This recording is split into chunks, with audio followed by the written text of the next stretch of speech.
Hello, YouTube. I believe this is up. Let's just check to make sure. It says live, Gilly. It does? Okay. Yes. Well, I'm just checking the viewer side, and it says starting soon. Might be processing.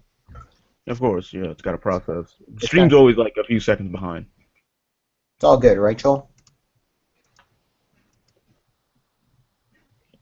Oh my God. Joel. Oh, Huh? we're going live now. Why is this? Now? It still says starting soon over here.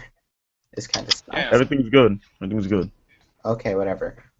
So Joey here with Jalen and Devlin from TBI, and we've got a nice guest here. Would you like to introduce yourself? I believe this is off. Hello, I am Hunter Surge of. I don't have a team. Hunter Surge, yes. I heard you almost say of team. Team what?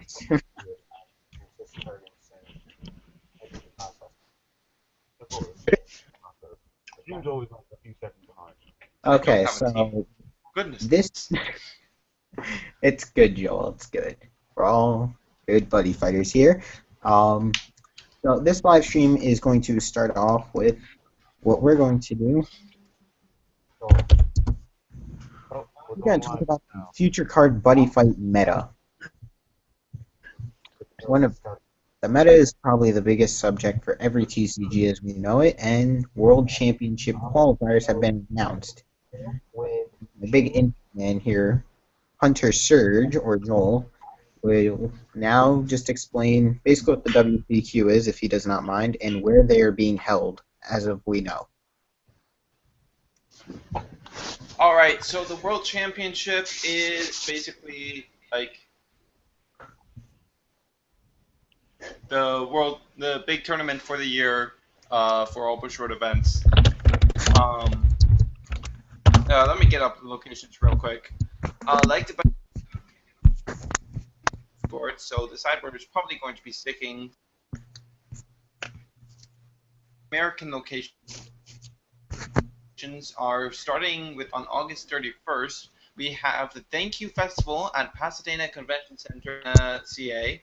Then September 14th, we have an event in New York. Then September 21st, Illinois. October 5th, Toronto, Ontario. October 12th, we have Vancouver, British Columbia, as well as October 12th, we also have Hawaii's event. Then October 19th, we have Georgia. October 26th, Tennessee. November 2nd, California. And November 9th, Texas. For Europe, we have September 7th, Athens, Greece. September 28th, Paris, France. October 12th, the United Kingdom's event. And October 26th, Cologne, I can't say names, Germany. Theo? And then for the Asia-Oceanic region, we have September 28th, Melbourne, Australia. October 5th, Singapore. October 11th, Kuala Lumpur, Malaysia. October 18th, Jakarta, Indonesia. November 8th, Metro Manila, Philippines. And finally, in Latin America, we have one event, October 5th, Mexico. That's some pretty interesting stuff. So, we'll be going to the New York one, as always. And, Joel, which ones are you going to? I'm going to be dropping down to New York, most likely, but I will definitely be at the Toronto, Ontario event. Are you going to be getting any vlogs or, like, on-day videos up on your channel with, like, a phone or something? I probably won't bother doing that kind of stuff. Not really your type of content, right? Yeah, not really my type of content. We'll be getting a bunch of vlogs for you guys. We're going to get top profiles hopefully this time. And we're going to try and get all that good stuff for you. We're going to maybe I'll see if I can another top man if the judge and head judge don't mind again, or the market man. That was a hassle last time getting that. But yeah, I'm going to try and get all that sweet stuff. We'll try and see if we get some other big YouTubers or whatnot. Get to see you guys on. Maybe I'll see some of my own subscribers there. It would be great to play some of you. Maybe even if you guys get on cam, do a deck flip or something quick. Because it's a regional and we have a lot of things to do. But definitely gonna have some really I interesting feel things. like New York events are just like a great gathering of everybody.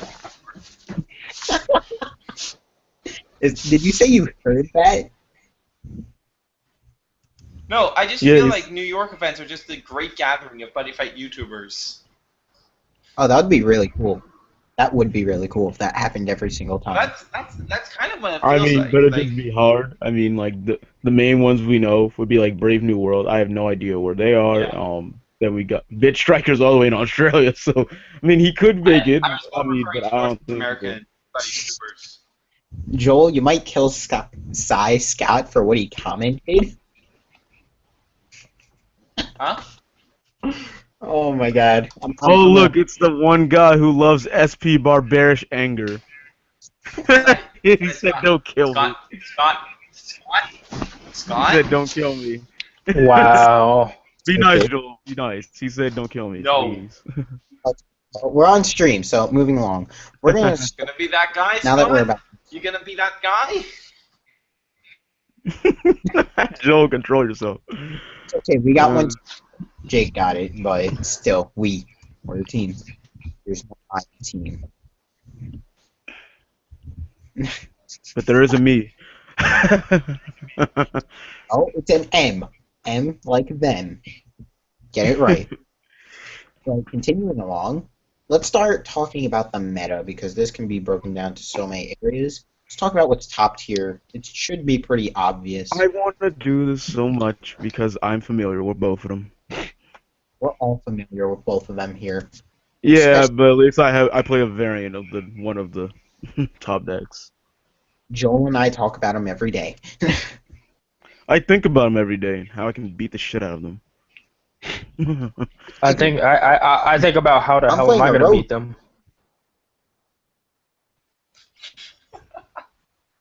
Well, everyone's got a down type. of spell. Okay. Sorry for being so vague, guys. The decks the two top decks that are currently in the meta right now are definitely Dungeon Mix, which is a mix between adventure and enemies, if you don't know, and Thunder Knights of Dragon World, and both these decks literally just came out. Big surprise. Swarming. They swarmed the last of the buddy challenges. They swarmed continentals of each area. As far as I'm aware, Dungeon World already got 6 continents. Okay, for a small little breakdown, I know they're gonna go more in depth on this because of course they're master deck builders, so they want to go in on this. But what the big sum of the both decks are: Thunder Knights is a very move-heavy deck with monsters that can really combo of the Dragobond ruling, of course, and Dragonberry if you're like that kind of person. And they're pretty weenie monsters, but they got a really good damage output, and it can really get gauged fast, so you don't even need to run things like Dragon Knuckle. And Drago Anthem is a very key card in the deck because it allows you to go for high link attack, and it allows you to have a good double attacking weapon that can poke for 1 each time. And also, these monsters have lots and lots of utility, especially with their main card, Commander Fawn, or Fawn. I'm sorry, I don't always get his last part right. It's Fawn, right? Yes, Fahne. If you're Yes, writing Fawn. Commander Fawn has the ability all Thunder Knights, and this includes himself because it says all Thunder Knights get +1 critical and the ability move. So pretty much he gives himself move and extra crit along with your other size 1 that'll probably be out at the same time. These monsters are absolutely busted with their ability to move, fueling their Thunder Formation, which gets them a gauge. And Thunder Formation is another form of it. Simple way of probably trying to go for a game if you pay the 4 gauge, but it's a luck-based thing, so you wouldn't probably want to try and do that. Yeah, it's. And that's my sum of the Thunder Knights. Now for Dungeon Mix. Dungeon Mix is a completely, utterly tutoring deck because adventures utilize the mission cards. Mission card for a party allows you, whenever you activate a mission, you pay a gauge and you gain a life. Then you also get to search out from your deck a card with the adventure attribute. And this is really busted because you can search for literally a majority of your deck. You can have monsters. You can add monsters. You can add spells. You can just add a number of different things in your deck. You can add continue, any of your monsters, anything like that. These things are absolutely amazing. And then mixing with the enemies, it allows you to use stuff like continue, Magical Fortress Orsa Kleins, and such other cards that work in the mixed build. Sheila Vanna, many other things. But that's my small sum of the deck. Let Joey and Joel, who know more about the deck than me, go on. The mixed yes, so support is busted. Let me just say that. It is Support- completely busted. Like, Orsa Kleins, yeah, let's just get a free plus 1.5. what would you And say? then there's Continue, who's just Recovery. field refill. For 1 gauge, because you're not going to call things with no costs. Yeah. then And here's the thing. Thunder Knights might be one of the meta decks, but just because Dungeon World decks are even vaguely meta, let alone being one of the top most popular decks in the format, this pretty much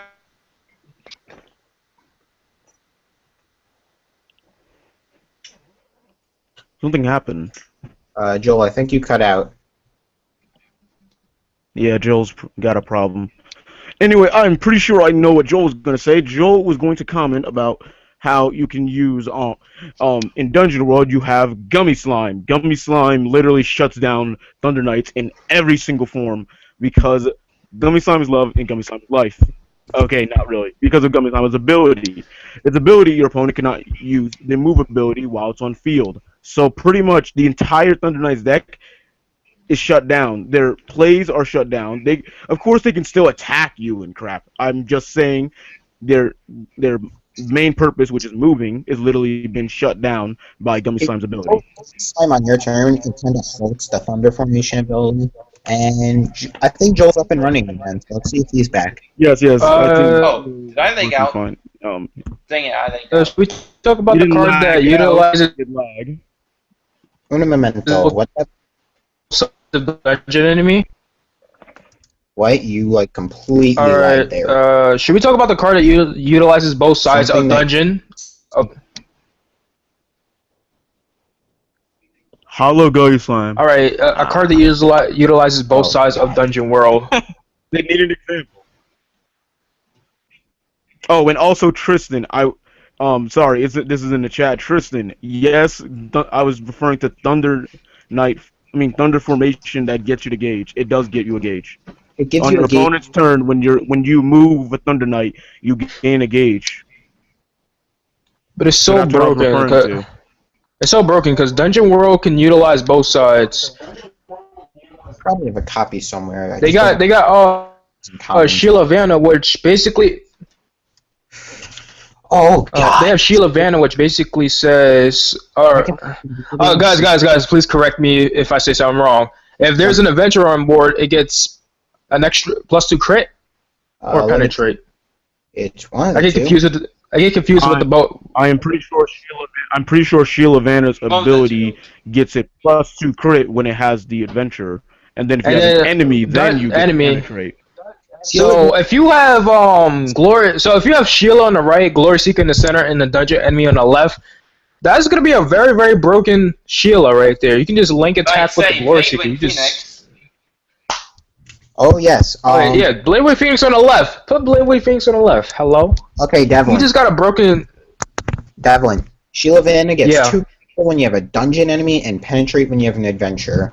Okay, All right. It's the other way around. I got you. But like, you can just put Sheila Vanna on one side, a dungeon enemy like Bladeway Phoenix on the other side, and then you can just put a Glory Seeker in the center, and you basically have a penetrating 3 crit. I mean, in that entire field, think about this. That entire field that can do 10 damage is only at the cost of 1 gauge and discarding a card from your hand. How amazing is that? Now, that's all. How plus is that, Joe? You know the pluses. How plus is that, Joe? It depends on if Sheila is able to actually get to your opponent's center without having to link attack. Exactly, because Sheila has about what? It was 4,000 power, I think. No, it's 2,000 power. 2,000 power. 2,000. Fail. But Sheila Vanna is Dungeon World players' own worst nightmare because they have like no defense. They have no defense on their monsters. Sheila Vanna is just gonna murder them. It's gonna be a big problem for School Warriors player because Yami is what's going to be in the center most of the time. Okay, Let's talk about a Standard really ninjas because they're gonna have low defense. guys. We gotta talk about a really high quality reason that Dungeon World, mainly the mix and adventurers, have been doing really well. Besides the support, you have to talk about mission cards. Mission cards have given them so. Oh my lord! Form a party, FAP for short. Yep, cursive disguise FAP. Oh my god! I never thought about that. That's what cursive. I'm so sorry. Oh my god, my laugh sucks. But that Every time Cursive goes into a locals tournament and he plays Form a Party, he goes activate FAT. Why did I never notice that? Joel, you can let it out. I had to do it. I had to do it. I heard it and I had to do it. Form a Party, for all of you who don't know, I'm pretty sure most of you do though, is a card It's in that the trial deck. it's a set card. And when you would play another mission card, such as Defeat Monsters or Rest at Nazada Hot Springs, it's sent to the drop zone and you gain a life and get to search out any card with the adventure attribute from your deck and add it to your hand. Other cards Makes deck like a Pokemon TCG deck with tons of 1-ofs and 2-ofs everywhere, and I won't freak out because you have a bunch of 1-ofs and 2-ofs because you can just search them out whenever you want them. Okay, exactly. We have to say this because we're talking about FAP here. We have to talk about the most broken impact. I'm being serious. This is outranked Gargantua completely. Dead and Gargantua crushed. is actually a wash. Fun fact, if you didn't know, Gargantua Punisher is actually a wash if you didn't win. But I'm saying Dead and Crushed is literally the easiest to get off non-nullifiable impact in the game. It beat Gargantua. That's all we have to say. This thing. Okay. What is it? Pay to gauge? Okay, who What is wants it? to Pay to explain it? gauge? I'll explain it. All right, go for it, Joey. Yes. I got it. Pay to gauge. Your opponent has 3 or less. The conditions for this card, I believe it has 3 conditions, just like Gargantua. It's pay to gauge. Yeah. Your opponent has to have 3 or less life, and you have to have a weapon and adventurer monster on your field. That is The correct. card cannot be nullified or reduced exactly like Gargantua. And the worst part, it has the adventure attribute, of course, so it is literally searchable through mission card FAP. Oh my And lord! there's our hot springs. Yes. Oh, you can recycle it within Nazada Hot Springs when one of your drop zone. Not so much. I'm good with Japanese names, but not so much Hot Springs. Wait. Basically back to the drop zone. Yeah, Hot Spring can get it back from the drop zone. Oh my lord! Oh my And goodness! Ortho Crimes can put it back in your deck to get it again with Former Party if you lost it. Oh wait, let's talk about mission card. Damn, defeat all monsters. Nah, it's just It's defeat. pretty much a nice one in disguise. That's all it is. Yeah, basically, yeah. But every time you It's kill a pretty monster, much they put the top card. Slow plus 1. It's a slow plus 1 or 2 because you're It's a killing. plus 0.5. It can dependently be 2. I mean, if you really wait after it's already gotten 2 cards, it's kind of really wasteful. Okay, the I mean, one You thing can't. You have to take them. Like it's not It's not giving you. It doesn't say you may So, this take is the cards. really weird. Cursive told me that at Nats they were allowing the judges to. Yeah, I know, but the judges have been wrong before. Yeah, I know they were wrong at CJ's case, and now this one because it is a forced effect according to the card text. Yeah. So don't go over 2 cards with defeat monsters. You can only have 2 cards in the soul, and then you're forced to add them to your hand and destroy the card. And also, defeat monsters is a 1-of on field at a time. Of course. There's no reason to have 2 out. If you're That's pretty much only ever time you should ever have like 2 mission cards out is not so much the Hot Springs in this. honestly, that restriction is just its simulation of nice ones once per turn restriction. Yes. Because And that then was stupid. another spell card I would like to talk about from Dungeon World in any case is Dangerous Fuse. Oh, that card. That card. Yes, that card. Oh my gosh. Okay, guys, I play Dungeon Enemy, so I'm gonna take this away because I know Devon doesn't want to do this. I hate this No, card. no. Jalen is the best one to explain it because he plays the deck, so why Because not? he's playing the only Dungeon World deck that should be running it. Yep. So Let me just get my beautiful deck right here. And I'm going to find my copy of Dangerous Fuse, one of 4 copies I play. Get foils of everything. I don't have 4 Dangerous Fuse. What the fuck? Get foils of everything. I'll try. I mean, it's kind of hard. Right here, guys, is Dangerous Fuse, and of course there's a bit of glare, so I'm just going to read it out for you so you know exactly how this works. Look at... Okay, it has no cast cost, so pretty much you just activate it and then this happens. Look at the top 2 cards of your deck. Reveal 1 card to your opponent. Return the cards face down. Return the cards face down, shuffle them, and your opponent picks a card at random from the 2 cards. If the card chosen by your opponent was the same card name as the card revealed with this effect, put the put the 2 cards that were used for this effect, that were used for Dangerous Fuse, in your hand. But if it is not, put the 2 cards into your gauge. You can only activate 1 Dangerous Fuse per turn. What this means is, I activate Dangerous Fuse. Let me just grab 2 random cards from the top of my deck. Get Pillar of 2 Fire. random cards. Oh. I'll reveal Alerta. Now, off screen, I'm just gonna shuffle. I suppose I'll, because I'm always victim to this. I picked the left. This one, right? Oh, Joey, you fool! Sure, that one. This is Pillar of Fire. This was the wrong card, so now these both go to my gauge. Who's a fool now, Joel? But if Joey, say, picked the Alerta, they would have both went to my hand. No need That's for those the 3 way this passes. works. Okay. The reason why this card is so somewhat amazing at the same time, it could be detrimental. It's completely based on your opponent's choice of what you need.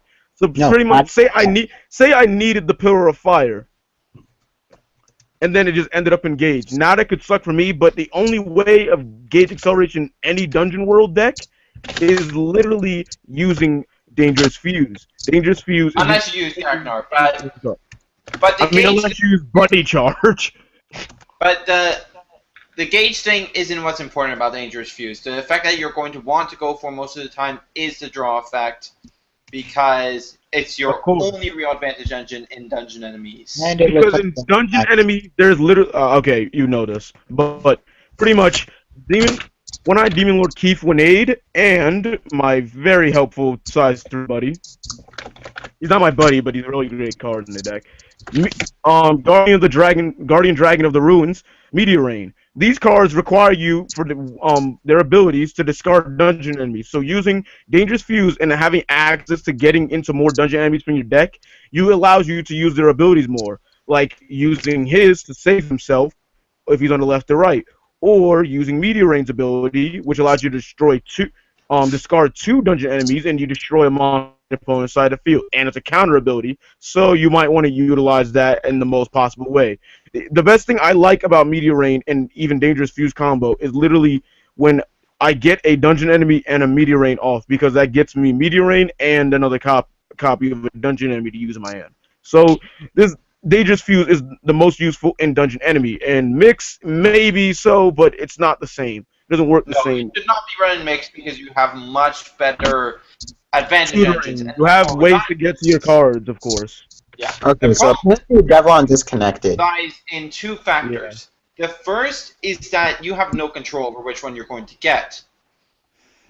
So you have a 50-50 chance of getting the one that you need. And the second one is that it gives away information. This is huge. If they pick the wrong card, they may be going into your opponent's gauge, but now they know 2 of the cards that you run. And that's going to give them quite a bit of knowledge. And when they go to your hand, they're going to know half of the cards that you added to your hand, so they're going to be able to prepare themselves a bit more to deal with it. Okay, so Joel, speaking of that, I do a little thing when I play Dungeon World, and Devlon's back. Welcome back, Devlon. Joel. So apparently what happened is my phone froze on itself. Yep, that's fine. Now I had to take the battery. Yeah, I had to take the battery out the phone, put it back in, and restart the whole phone. That was fast. For all that was pretty fast, actually. But surprisingly, yeah, surprisingly. Is obviously you need a die to decide who goes first anyway. So what you do is you get 2 dice that are 6-sided, and you put them at 1. This I is may why. have missed a lot, but I'm gonna go back to the video. So basically, well, here's what's going to happen. When you have your dice and you're playing against any world, even if it's dragon, whatever, you're going to count their nullifiers, or if it's dungeon world, you're going to count nullifiers and pillar of fires. This isn't even illegal in any way because it's just keeping track of information in a side way. You could just keep your dice completely off the mat and the judge can't do anything about it. So you keep keeping track. Oh, sorry, Joey. Sorry, hold on. Yeah, definitely. But usually what you'll do is have like a 1, and then when they play their first their first nullifier, you keep at 1. If you're playing Dragon World, every nullifier they play, which is a blue dragon and a green dragon, and if they're odd enough, white dragon. In the main. 1, 2, 3, etc. That way you know you can use that for your further play advantage to know to your advantage and what to expect. We'll just look in this. One thing I just wanted to address. In the chat, Eyewitness Card Games asked the question: how do you guys? I think they meant to put think ninjas will do. Ninjas. And I play. To go into other decks that aren't really like the big two popular decks. We'll Yes. do that later. Let's finish. I play. Question for later in the stream, so just be patient. Yeah, just save it for me because I play ninjas myself. Yes. Okay, so yeah, we'll definitely get to that. But let's talk about Dragon World because Dungeon World is pretty much being explained every major point. Dragon World. What do we got to say about this world? Oh my God. The easiest world to explain. If you know generic armor dragons, you know Thunder Knights. They're pretty much the same thing, but more focused. That's pretty much all they are. Only cards we need to talk about are Fawn, Bastard Sword, Formation, Drago Archer, and Bastard Sword. We have to talk about Bastard Sword, right? Bastard Sword is amazing. And Even if Draco you're Archer. not running Thunder Knights, if you're running generic armor dragons, and presuming you're not running Inferno, like a really good person, you should always be running Bastard Sword because Bastard Sword is freaking amazing. You're getting double attack and move. 7,000 power double attack and move. I don't understand how people don't like this. Okay, let me explain the stats on Bastard Sword. It is a 7/2/6 for 2 gauge with the abilities Move and Double Attack, as they said, and the reason this card's really good is it does everything your other size 1 and 2 would usually do with your weapon in the left or right with a weapon. In short term, it's but it's higher quality because it's a size 3 and you get more power and more defense and all that stuff. Like on a defensive side, you can just move it to the center. Hard. Draco Bond plus this is the ideal defense for any Dragon World. Just hold on. Put a 6,000 defense monster with double attack in the center. Why not use this? Like, come on, like on defensive terms, you can just move it to the center from the right, and then on offensive terms, you can move it out the center just to let your weapon attack real quick, and then then you go back into defense. That's not even bad. With this card is that it's like 7,000 power can be a bit low in some instances, but 1, you have Drago Anthem. 2, you can always run Blue Dragon Ice to pump its power up a bit. Okay, so we just got a question from Brian Vu. Why use a die when you can just look at their drop zone? The reason you use a die, as I said before, you don't have to use it for the drop zone. It applies to the hand engage as well. Like, let's say you're playing Dungeon World, and for whatever reason they reveal Shalsana. And you pick the other one, now you know they have one in the gauge. If they haven't put that in the drop zone, you'll forget about it eventually. So what you do is you keep the die for everyone revealed. Also so that you don't have to constantly check the drop zone. Oh, that too, because that's annoying. Yeah. Oh, so that's what the die conversation was. Dungeon. No, I'm kidding. I'm gonna definitely count every nullifier with a die. Which is why I carry 2 6-sided dice and 2 20-sided dice. 20 sides for rolling and 6 sides for counting. Oh, I thought you were going to say 20 sides for Dragon World, because that sounds reasonable. I'm trying to count removal and nullifiers. But I'm not going to do that. I'm not that hypothetical and crazy. Wow, someone's going to run 4. Anyway, when it comes to the meta decks, the only way okay, now we need to talk about how you should definitely prepare for these worlds when you're going to one of these events. Jalen, I think we should talk about all the decks first, and then how to prepare for each one. Okay, true. You're probably right. Yeah. Even the underdog decks need to get some explanation. Every deck. Explanation. No. Well, if there's a third meta deck, that would definitely have to be Wizards. Because Wizards has been quite a bit of popularity. Magic. Guys, big spoiler, but I'm making Wizards, and I'm going to love every minute of using this. So, Jalen, what happens if you get them done before September? If I have them done, that's a good question. Because if I actually have that, wow, yeah, but if you have that, really deep question. But what if you have both? Yeah, because you're gonna have Dungeon Enemy done, and you're gonna have Wizards done. Which one will you choose? That will go down to me testing them both. And that's a lot of testing. That would go down to me testing them both against pure matchups. I would literally ask CJ to keep using Thunder Knights until I want to figure out which one I want to use.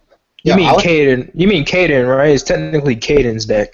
They both have both meta decks in their disposal, so I don't care who. Yeah, Caden plays Thunder Knights and CJ plays Dungeon Mix. Dungeon Mix. Yep, we got two teammates with both top meta decks. We know how we're gonna.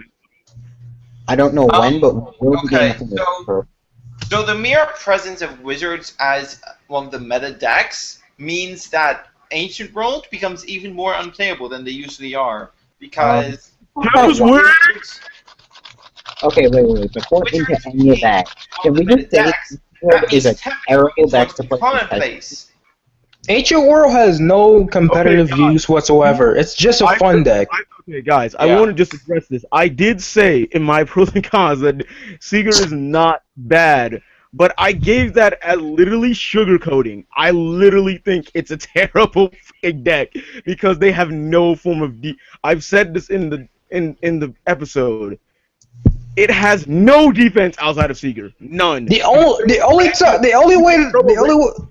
Devon, I've got this. All right. Thank you for your concern, but thank you, man. But I've got this. Right. The deck monsters that actually even have maybe okay defense have lifelink. So lifelink will happen to you no matter what. And if you don't have lifelink, okay, keep eating up all damage because you have 0 nullifiers at your disposal unless you have Seeger on board. And that still costs you a life. One life, like I say, with Joey's, like in episode 5 where I told you about Snake Gaze, even one life may not seem like much, but one life can change a lot of things. So this deck has way too many flaws to work out. First of all, it can't deal with Penetrate. If you go against Jackknives, which is your worst matchup because of Thunderstorm, Dispersal, and now All Pike being added into this, you can literally get wrecked throughout the entire game, and there's not much you can do. Or they can just drop Thunderstorm and just Thunder Raid you until the Seeker completely dies. Mm-hmm. And there's literally no response to Thunderstorm in that deck. There's almost no response to anything. It's more like attack. You can Wrath Trigger, I think the only single the only single response is Wrath Trigger. Drago Bond. Yeah, Drago. Drago Bond would be the easiest. I mean, you just get back the 2 life you paid for, so who gives a fuck? And you put Great Dragon Song too. No, oh God! Stop! Power. That's for another.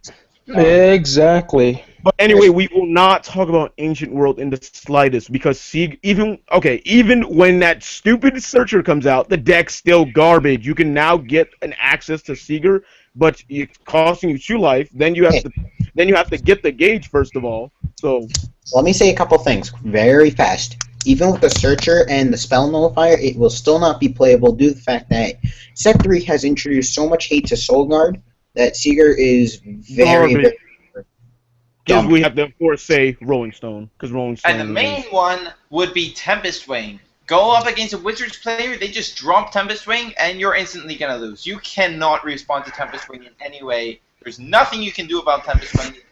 Because if Tempest Enforcer is out, you lose the game. So let me explain. Even Katana World have weak monsters usually, but against Seeker they can side in Ninja Arts half kill, nullify the attack, and get rid of the soul. So they could just try to attack Seeker right after that with their size 3s. Yeah. Wonder the gold, hint. like, Stop. like item ninjas, Lifelink they was long ago. have Moon Circle. Skull Warriors, they have Gagaku. Standard ninjas, they have the new size 3. Momochi Tamba and Wonder to Go. Those are the two best ones, probably. I more mean Momochi Tamba. Yeah, I actually play my ninja deck over on Wonder to Go. He's really good. Also, he has an awesome full art. So. Yes, he does. Yep, yeah, that's what I do. I play 2 full arts in my deck.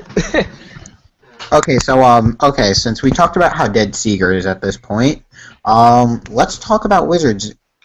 Besides Tempest Wing being a really good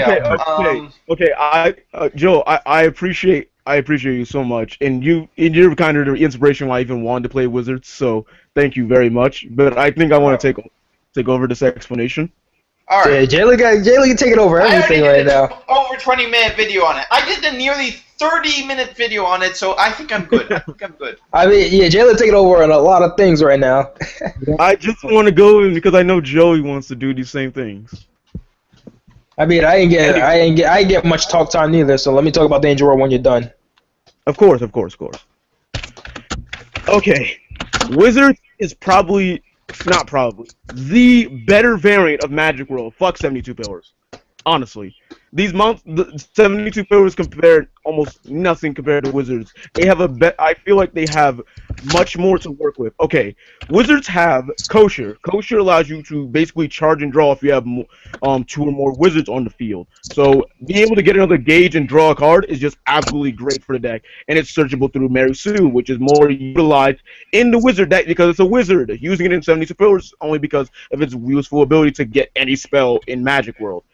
Magic's great spell. My Grandfather Clock, absolutely busted card. It's sometimes hard to get off the effect, of course, because there's no real way of like dumping Wizards or anything like that. You're completely relying on if you have it set up later in late game. But this card can. Kevin, yes. Can I just intersect for a sec? Just of course. 1 second. Of course. Don't one-up. Do not one-up. Don't talk about this. Grandfather Clock is not the priority of the deck. It's not I know of that, of course. No, of course you know, but there are a lot of people who don't. Grandfather Clock is an assistant. It's like an extra. What would you call it? It's like Nice Wing. I want to say it's like Nice Wing. You don't need it until endgame. So why are you running one-ups to weaken your mid and early game when you don't need this thing live? You don't want it live until late game. Okay, Joel, that brings up a perfect point. It's like your impact. Because Wizards don't have a good impact. That's what the great spots are, except for the new one from set 3. You use it like an impact. You use it to finish the game. End of story. So don't run one-ups. Yeah. It's a late game card. Why you run it at 2 or 3? Anyway, Grandfather Clock allows you to get another turn. So the best thing you can do with this is using the best weapon available. Gunrod Stradivarius. If you do not know what this is, it's a weapon. It has a quick cost of pay 2 gauge, and you use the ability by resting it, and then you burn your opponent for 1 damage, and you give one of your monsters 3,000 power. This is very essential in a Wizard deck. Honestly, that's why I play 4. Actually, no, 3. 3 fail. Stradivarius is amazing because you don't run 4 because it's inconsistent to draw so many weapons. Anyway, I'm kind of going off track here, but Stradivarius allows your weak monsters, usually weak monsters, to be buffed up in power. It makes even a Glassar able to slap a freaking Jace Aldous in the face. So this weapon allows you to utilize your monster's weak power and then boost them, and then they already have a good damage output, in my opinion, because they have plenty of monsters with 2 crit. Even if the monsters with 1 crit, they still got a good damage output going for them because of this burned 1 from Stradivarius. Constantly burning your opponent each turn is absolutely crazy for your opponent to deal with. They can destroy this, but it doesn't really do much to you in the first place. So they can waste their resources to get rid of this, or they can actually focus on the real problem at hand, which is you getting tons of advantage from Kosher, Nice One, and definitely from getting other spells to your hand from Mary Sue's effect, drawing with Glass Art. There's a number of different things that allow you to get advantage in Wizards against your opponent, and your opponent's not going to focus on that because they got to worry about their life more than they're focusing on the actual game at hand. Tempest, and we've already explained this, but Tempest Wing is a very great addition to this deck. Hardy the Devastator is definitely not a bad card. Maybe you can still run it if you really like it that much, but honestly, in my opinion, and I think in Joel's opinion as well, this is a better pick because it costs you 2 gauge, and it gives you 7,000 power, double attack, and the ability to discard a wizard to set up for late game for your grandfather clock. Keyword late game. Anyway, it allows Tempest Wing to get rid of any problematic monsters in your way, and even say you go against a Seeger, like he said already. You know what? Let's not say Seeger. Let's say something good with Soul Guard that people actually use. Something like Thunder Knight's Drum or regular Drum from the Dragon. If they're in the center, then you can get rid of their soul, and then you can use double attack. If you really feel like it, you can smack over the drum, or you can go for 4 damage and then bait out shields and other things. Tempest Wing is a very great addition to the deck, and of course, because of Stradivarius, you can bump it up to 10,000 power, and then it has double attack. So, fuck Dragon World. Anyway, Wizards has a bunch of utility. Yes, it has the magical problem of having low attack monsters in the size 1 lineup, and the size 2 lineup is really weak as well. But they have a way to reduce the cast cost for your spells. They have a really great way of removal that came in set 3, known as Power Maximum. You do not know. You pay 2 gauge, and you destroy all monsters with 6,000 or less defense. That is freaking Pillar of Fire on crack. And it can be reduced by Magical Secretary Genjiro Saki, so it's only 1 gauge. 1 gauge destroy all monsters, basically, is absolutely busted. Okay, I'm sorry, Jalen, I have to interrupt here. Brian V said, I'm saying pillars have nice one. Any deck is able to have nice one. It's just a pay 1 gauge call cost. Just has a picture of Asmodai.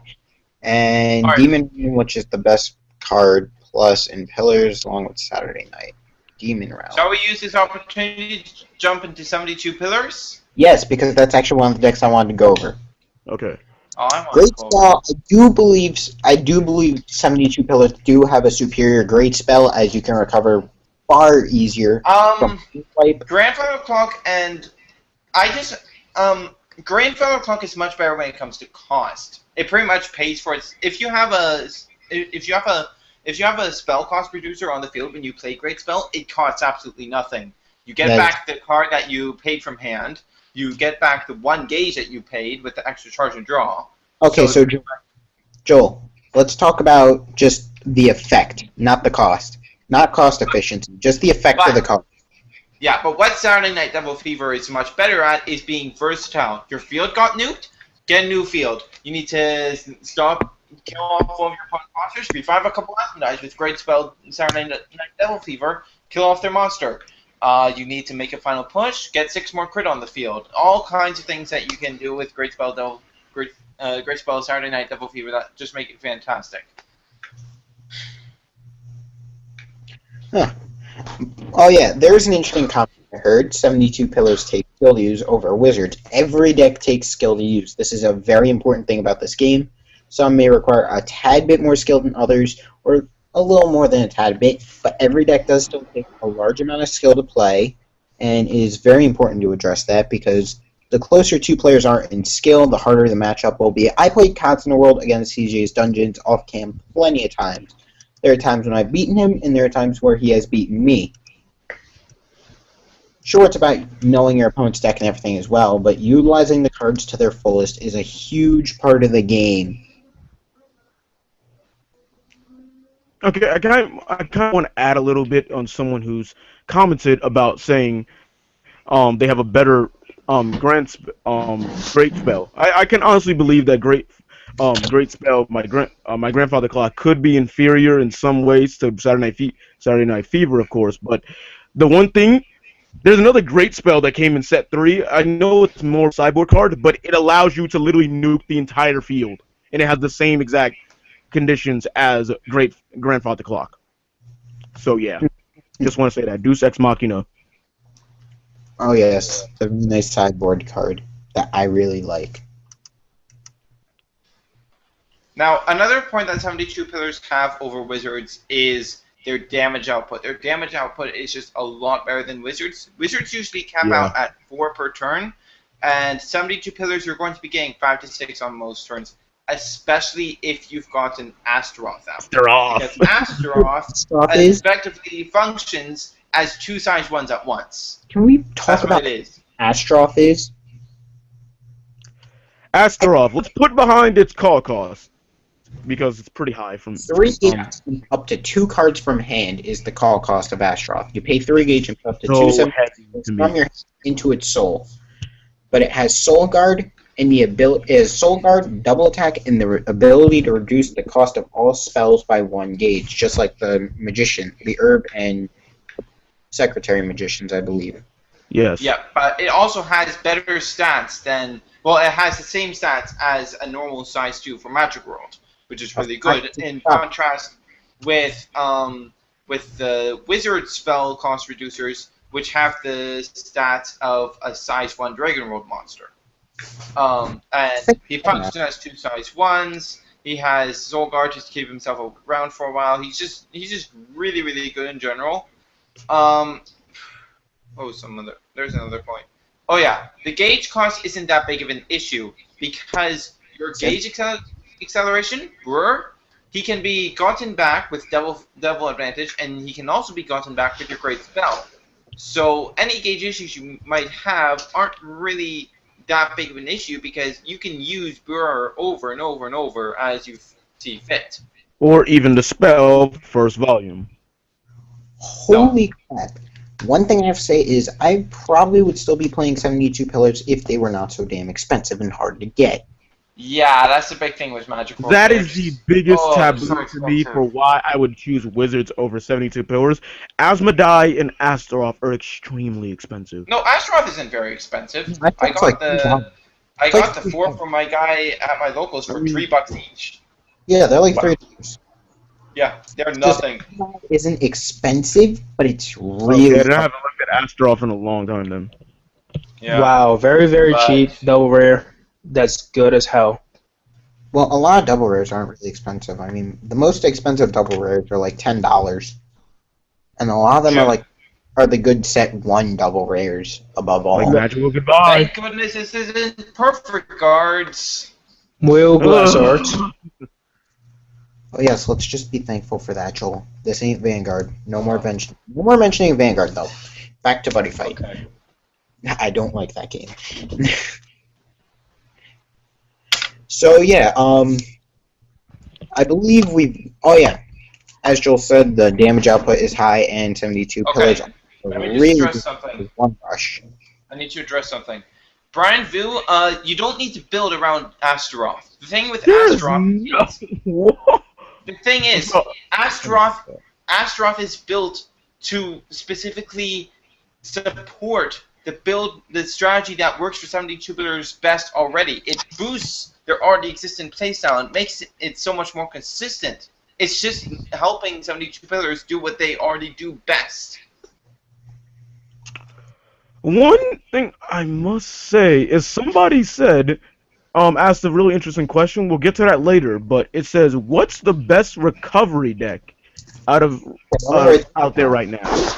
I mean, when you get to me and I talk about that world, you'll know. Let's be honest here. We've already talked about it. Let's be honest here. We've already talked about it. It's Dungeon Mix. We'll get Dungeon Mix. that game spoiled it.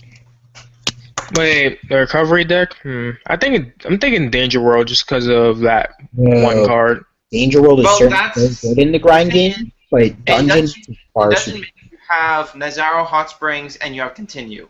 That's the only thing. I mean, like, Armor Knights or Armor Reuse, yeah, you can make that argument, but there's not real... I mean, but not the Hot Spring gets you back 2 cards, where opposed to Armor Reuse gets you 1. As does Continue.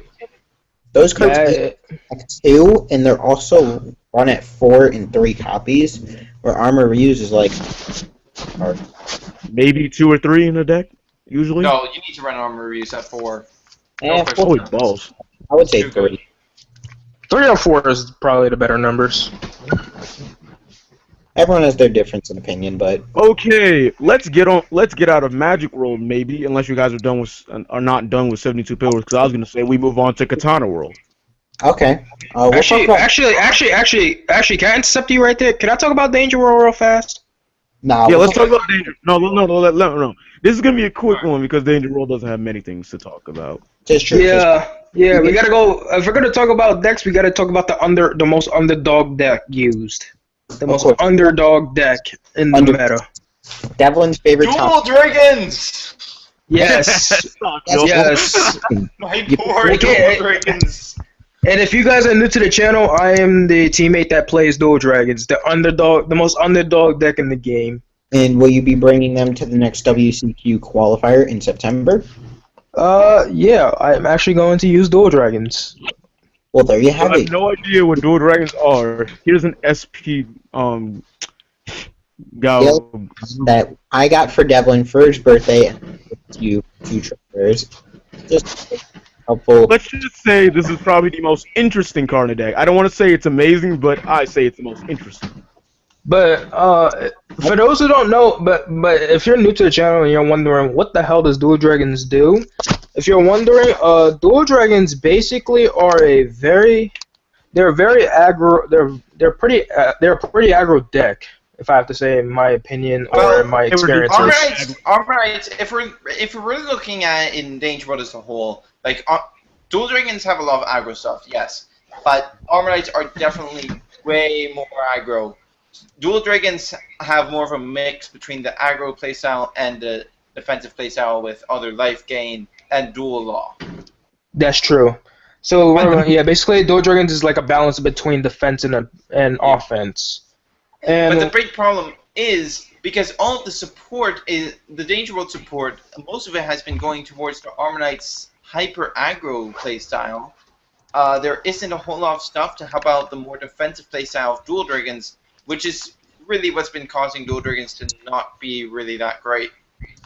But that's true. But like a couple of cards in Dual Dragons that I would like to talk about that shows that they are not a terrible deck. They're just like underdog, underestimated type deck. Underrated, underused, under everything. Yeah, a couple of cards I would like to talk about is Twin Horn Dragon Arc Giraffe. Yes, Arc Giraffe is best card. Arc Giraffe is best. So if you don't know what it does, it's a size 2, pay 2 gauge, 7/2/6, and it has double attack. Let's make this real simple. It's Thunder Knight's Bastard Sword Dragon as a size 2 without move. Basically, yeah. It's basically it's basically a size 2 version of Bastard Sword without move. Yeah. Okay, so Yeah. also there is one card I want to talk about. If you guys are looking at my YouTube channel screen, you have the World Championship qualifier big poster thingy. Yes. Magna Wait, what card? Oh my gosh! Violent Dragon Monogram or something like that. Violent Dragon Magnaron. Yes. I think it's Here you go. Violent Dragon Magnaron. Oh, Hey, I got this. I would have explained it. I would have explained it though, since I would have really explained it. Profile. All right. Magnaron is a size 2 dual dragon. His stats are 6, 4, 5. Goddamn. Well, for You can only summon him if you have 4 more dual dragons in the drop zone. His call cost is pay 2 gauge, and he has penetrate. Okay, so let's talk about why this thing is a monstrosity. I just want to say for half a second. 4 crit, penetrate. That's all. Hey, I'm just gonna No. I just want to say one thing though. Hold on, let me just say one more thing. Double penetrate for 6. Just giving you a thought. Double penetrate for 6. Just giving you a thought. Okay, so let me go over this thing really fast. This is something a lot of decks are gonna have to fear. Actually, every deck will have to fear this from Dual Dragons. But One World especially is Katana World, because if they have a center monster and it's being link attacked, you have to snake gaze this thing. You must. If you don't have snake gaze, you're taking freaking 6 damage in 1 turn. Now, the unfortunate thing is that this whole thing isn't really exclusive to Dual Dragons anymore because Armor Knight Cerberus Ace. You know what? Yeah. It's still really I mean, compared to Armor Knight, compared to Ace and just putting into Hysteric Spear, at least you can at least nullify the Hysteric Spear with or the body replacement. When it comes to the Magnaron and Hysteric Spear, and you yeah, but they can still link their Hysteric Spear with Medusa. And if they're attacking Hysteric Spear by itself, they're going to have the spell negate. Okay, well, Joel, here's the thing. This is a bit more efficient than that because you have to have an item. You have to hope it doesn't get destroyed. And then let's not forget that this ability can only be used when you're at 5 or less life. Exactly. Yes. See, when you're 4 more dual dragons in the drop zone.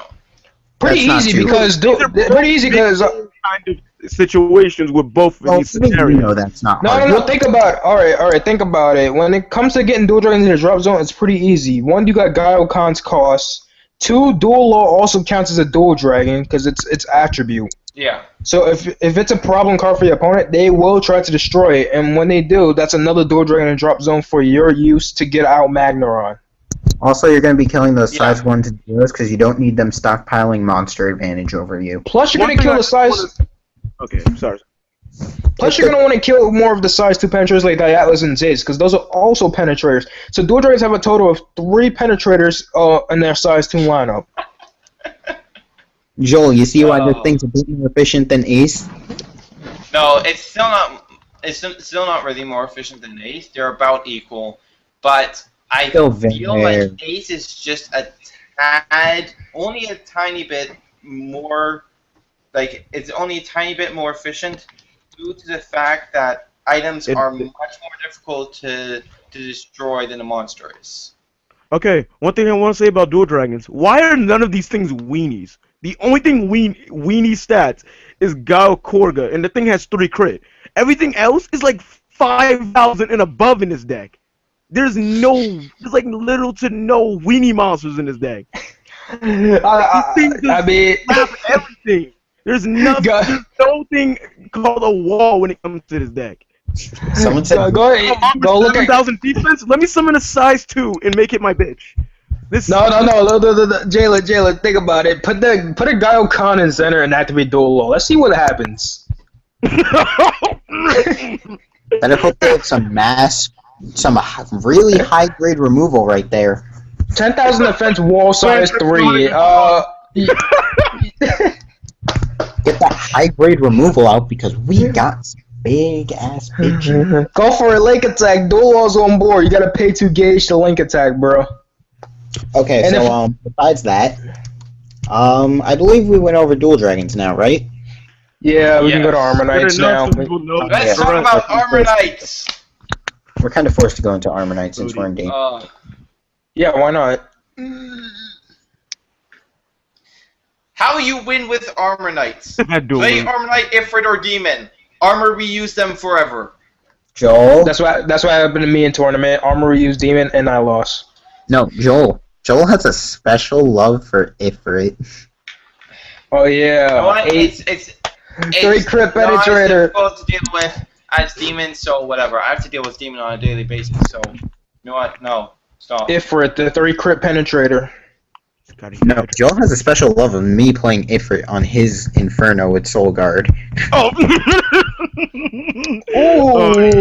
Ooh. Those 6 Eagles.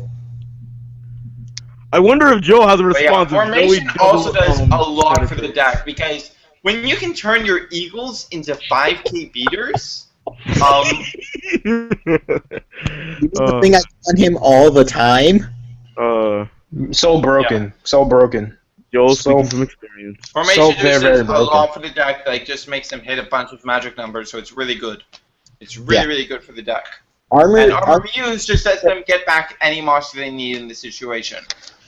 I believe their most broken size 3, Demon, cause Demon's amazing. Oh my god! Basically, our teammate Jake's Demon, right? We all remember what Demon does. Yeah, my murderer, basically. Okay, so let me explain really quick for those of you who do not know. It's a very easy card to play. It's only 2 gauge and the sacrifice of 1 size 1, 0, or 2 monster. And Joel looks really bothered. Okay. He was bothered by Demon or he had to do something, but I'm gonna assume he had to do something. Besides that, Demon is a 9/3/8 with double attack for the call cost of 2 gauge and 1 monster. And in Armor Knights, gauge is something you just have excess on, like no tomorrow. Exactly. Outside of Demon, the only cards that cost you gauge are either Survival Chance, Armor Knight formation, and Hysteric Spear. And if you're playing Ace, of course Ace for one gauge. And ability for 3 gauge. And if you're playing Succubi or Wall Lizard, then yeah. True. Those two. Of course, Wall Lizard. I forgot. Thank you. But there's almost no reason to even run Lord or Meditation in this deck because it already keeps its gauge for quite a while. That's for Dual Dragons. Yeah, because that's the one small thing about the deck. So many gauge used cards. Go back to Armor Knights. Alright, Armor Knights. We have, of course, they're really powerful. Oh wow, Joe, you're pulling up. Really, Joey? Really, Joey? You had to do that? Yo, I got a computer. Why not use it? Yes. Speaking of really good Armor Knights, I got a really good one. Armor Knight. Oh, you want to talk about Medusa? Yes, Medusa. I know. The 5/2/4 free cost penetrator. Nope. I'm just gonna throw it up. Taking you a while. No. Yeah, because I still see a demon. See a freaking image, okay? Cut me some slack. I know. I'm just kidding, man. Hey! Speaking of that, well, there she is. Look, she's giving you a lovely gaze. This looks like one of my exes.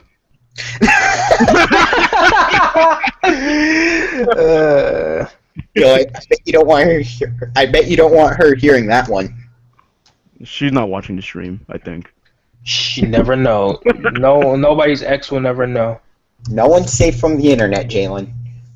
True facts. Whatever. I think we talked about the best thing about Armor Knights, the constant pressure of crits and high-power beaters. Hey, let me just drop a formation and make Medusa a 6/2/5. So Joel is back. So Joel, were you just disturbed by that demon? No. Are you sure? He was disturbed by the Ifrit. Probably. The Ifrit's probably more disturbing. Hey Joel. It's okay, it's right back here. Just look at my screen. Oh my gosh. You dick. Joe, if you walk away from the computer now, I won't blame you. Hey Joel, you good? We're sorry, guys. Joe just feels like being a dick. Sure. Okay, so, okay, just give me a second. Pretty sure I have an image of it somewhere. Oh my god, Team Buddyfight was cracking up when I did the X joke. Who wouldn't? That's hilarious. Okay, but now back to the serious matter. I think I don't think we've covered enough about Danger World. Maybe we should talk about the pretty great size zeros. Oh yeah, it's okay. Katana World. Okay, who wants to go first? Ninja Boy or Undead Boy? Let's talk about the first one that was revealed, ninjas. Oh, or Joey, do you want to talk first, or do you want to talk about ninjas since they came out first technically? Sorry guys, didn't mean to just throw everything on my screen at you and only have my screen available. I honestly don't care. We can go here. Subscriber question: what do you guys want? Or viewer question, whatever. What do you guys want? Ninjas or skulls? We'll wait a couple minutes. I'll look at the chat right now just in case. Yep, that's what I'm doing. In the meantime, I'm gonna throw some pictures up. In the meantime, I'm just gonna get something to drink. You should have done that before, though. I mean, I literally have a drink right next to me. I'm making sure I'm hydrated while we're doing this. It's kind of acting. I'm gonna look at my Dual Dragon deck. Why not? Sure. Why not? I mean, we picked it up some, right, Devlin? Yeah. Let me go find a ninja. Sarutobi. Nah, I'm a Devlin's favorite ninja. Yay, you're my favorite ninja out. Or at least what I think your favorite ninja is. He's the only ninja that wears blue armor. Go find him. Wait, god damn it, you just spoiled my answer. And I was right. It was cheating. I mean, Saizo also wears blue armor, so you never know. Saizo's armor is purple. Are you blind? Isn't it a mix between the two? Well, there you go. Ninjas. So, okay, we got one for ninjas, one for skulls. Okay, so let's just go Yeah. up right now. Speaking of this card, Cyber Analyze. Yay! My favorite ability. Oh, never mind. We got 1 and 1. God damn it. Now we're still Okay. stuck. We got one God for damn Ninja. it. Still waiting. Never mind. Who's gonna tiebreak it? Oh my lord! We just need one more answer. Next one decides which one goes first. Come on, guys. Exactly.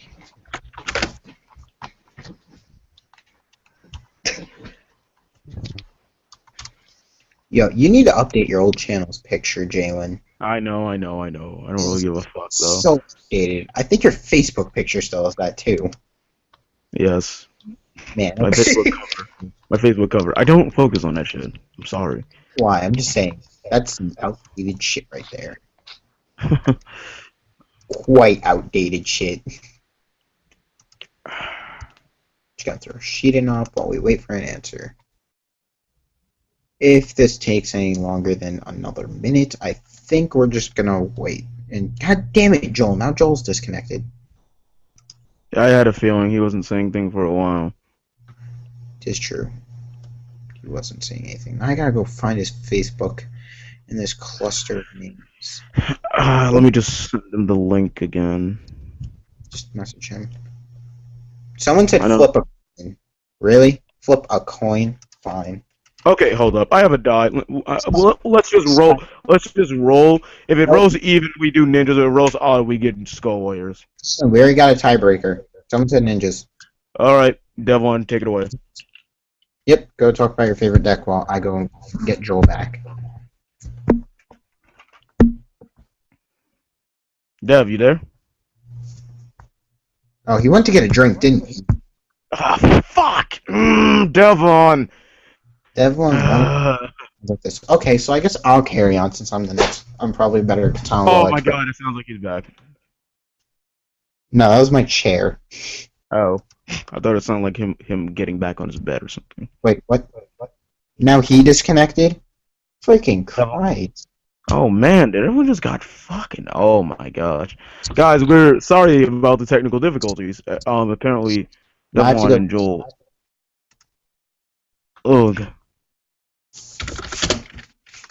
Well, I guess, anyway, we're gonna have to continue. Despite... Well, you want to take away the ninjas? Because I don't know much about them. So let's get some cards while we're at it. We'll start with cheating. I mean, you could just read the screen while I go search for a couple pictures. Of course. Alright, so I know a little thing about ninja. I've only faced Devons, and I still have a good general idea of how ninjas work. So let me just go along with this. Anyway, we've got ninjas. They're the first variant of Katana World that's shown, and it's used by, well, we know from the show, Zanya. Anyway, ninjas is a very interesting deck because it has few monsters with very low damage output and pretty weak stats. But the thing about ninjas is they have plenty of utility. Even with some of these weak monsters, they have plenty of good utility to work with, such as you see on the screen, Electric Ninja Shiden, which is an absolutely great card in the deck. As you can see, its ability is Cyber Analyze. Such a cool name, also.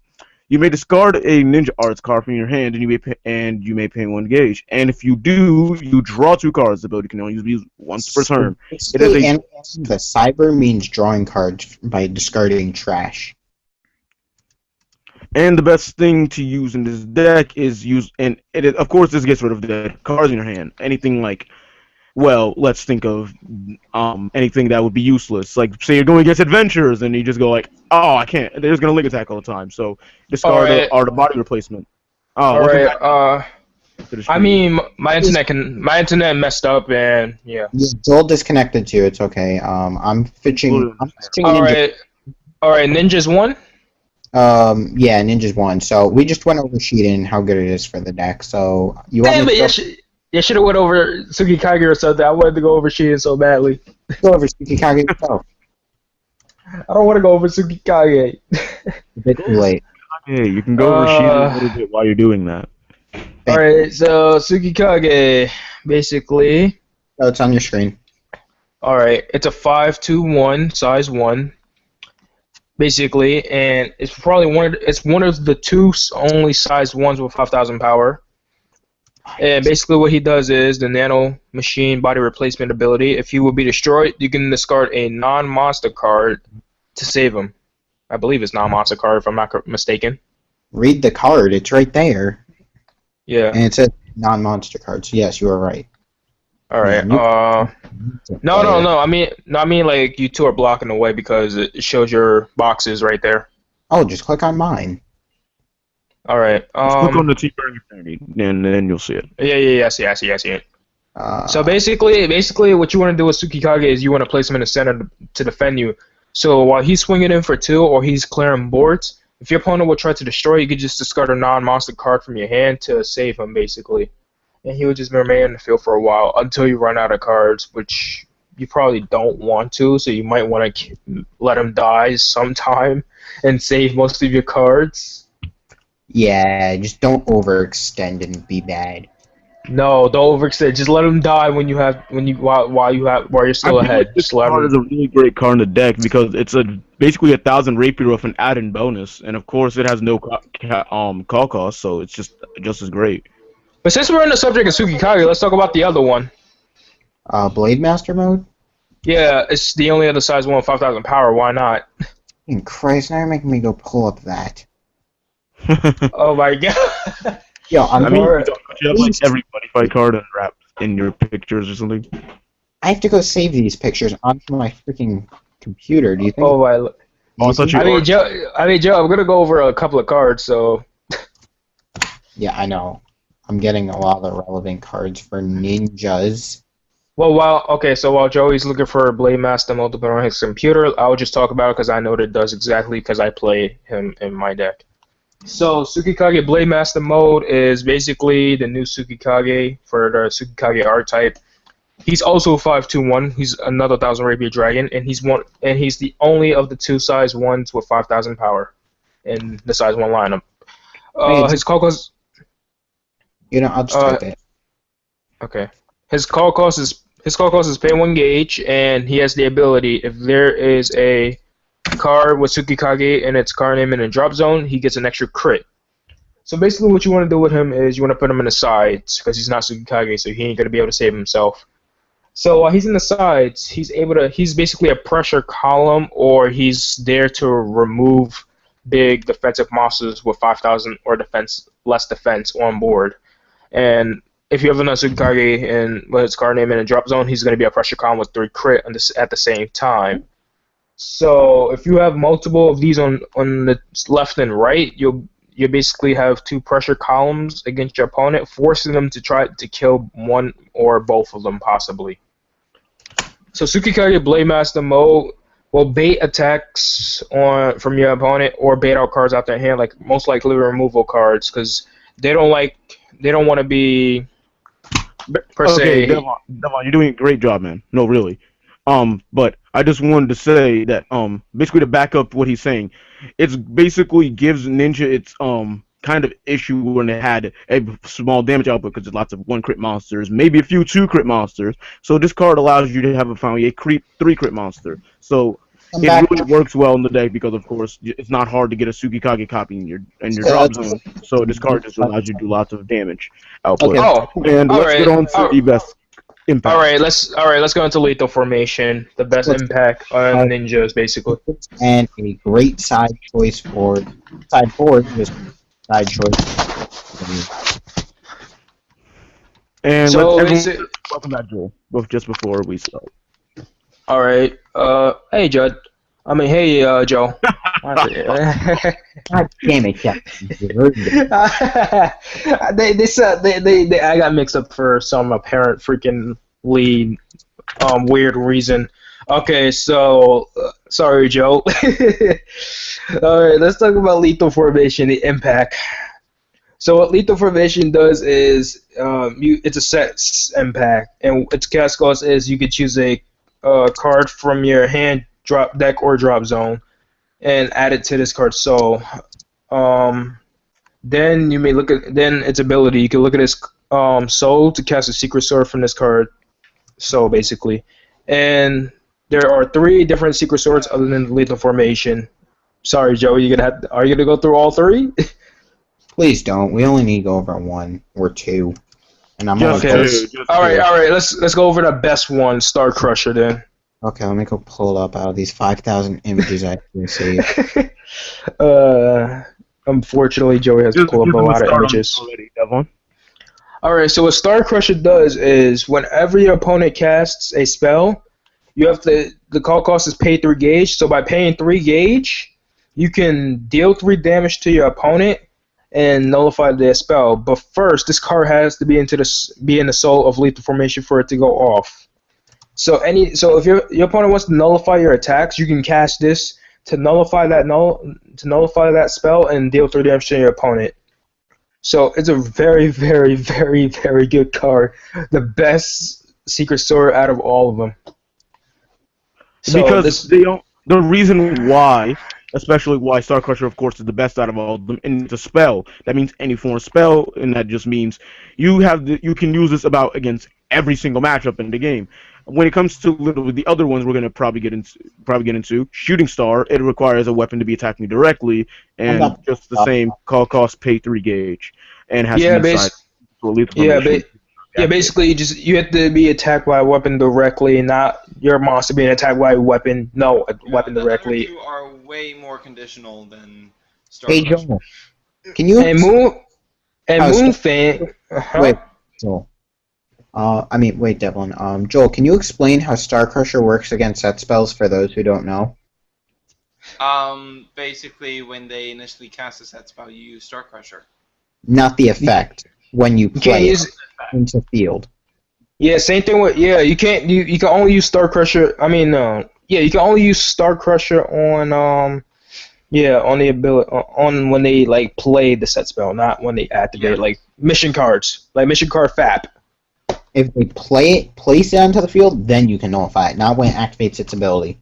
Exactly. Yeah. Because it has to be on the activation. Using the effect is sort of what I would just say a continuous effect. So it's not an activation; it's just a condition that's been met to use such abilities, such as like Demon Lord's Dungeon or Green Dragon Song. So pretty much something like that. Actually, Moonfang has the same condition when you're playing a mirror match. You can only use Moonfang when they activate lethal formation, not when they activate a secret sword from lethal formation. It's true. Mm-hmm. Yes. There's a chain rulings in that case, but still. Yeah. Basically. Still the same kind of well, not the same, but you know what I mean. Apparently, I'll go pull up I'll pull Shooting Star up really quick. The weapon destroys Shooting Star itself. Okay, we don't need that. You're being attacked directly by your opponent. You can pay 3 gauge, deal 3 damage, and destroy the weapon that's attacking you directly. Okay, so let's talk more. A debatable topic in ninjas. I mean, Moonfang is pretty much useless, Devlin. I don't think it's competitively viable. Because impact is the only impacts even able for Moonfang to be useful against are literally now Dead and Crush and Gargantuan Punisher. Those are literally probably the only 2 impacts even used. Diabolical Hardcore is just something maybe you might see. Far enough to only use to the competitively viable impacts. Mm-hmm. But let's go over one of the big conflicting subjects about ninjas. Size 3s that are viable. Joel, Joel, when talking about ninjas, we really need to divide the discussion into 2 different categories. There's the standard ninjas, which aren't going to play any items, and because of that, they can run a bunch of extra spells. And then there's the Moon Circle ninjas, as they were once called, that run a bunch of move monsters and are able to use the amazing items that Katana World has access to, but they do that at the cost of having to cut down on the spell count. And in case you guys are wondering, the ninja deck I play is none of the 2. It's just my own creation. So, in other words, to Joel, it's mixed match. I spoke the truth. To him, it would be a bunch of mixed mash and more towards standard. Yeah, but I actually tried it out, and it's actually not that bad when I tried it out. Joey even used it himself. Joey, you used it yourself. You should see it. You should know how it. A rookie Danger World player who literally just played with a brand new child deck. You really use that kind of comparison, don't you? I wasn't using that comparison. I mean, Joey used that comparison, not me. No, Alright, you said I should know how good it is. Alright, when you first gave me the day, I faced Skull Warriors and did alright with them.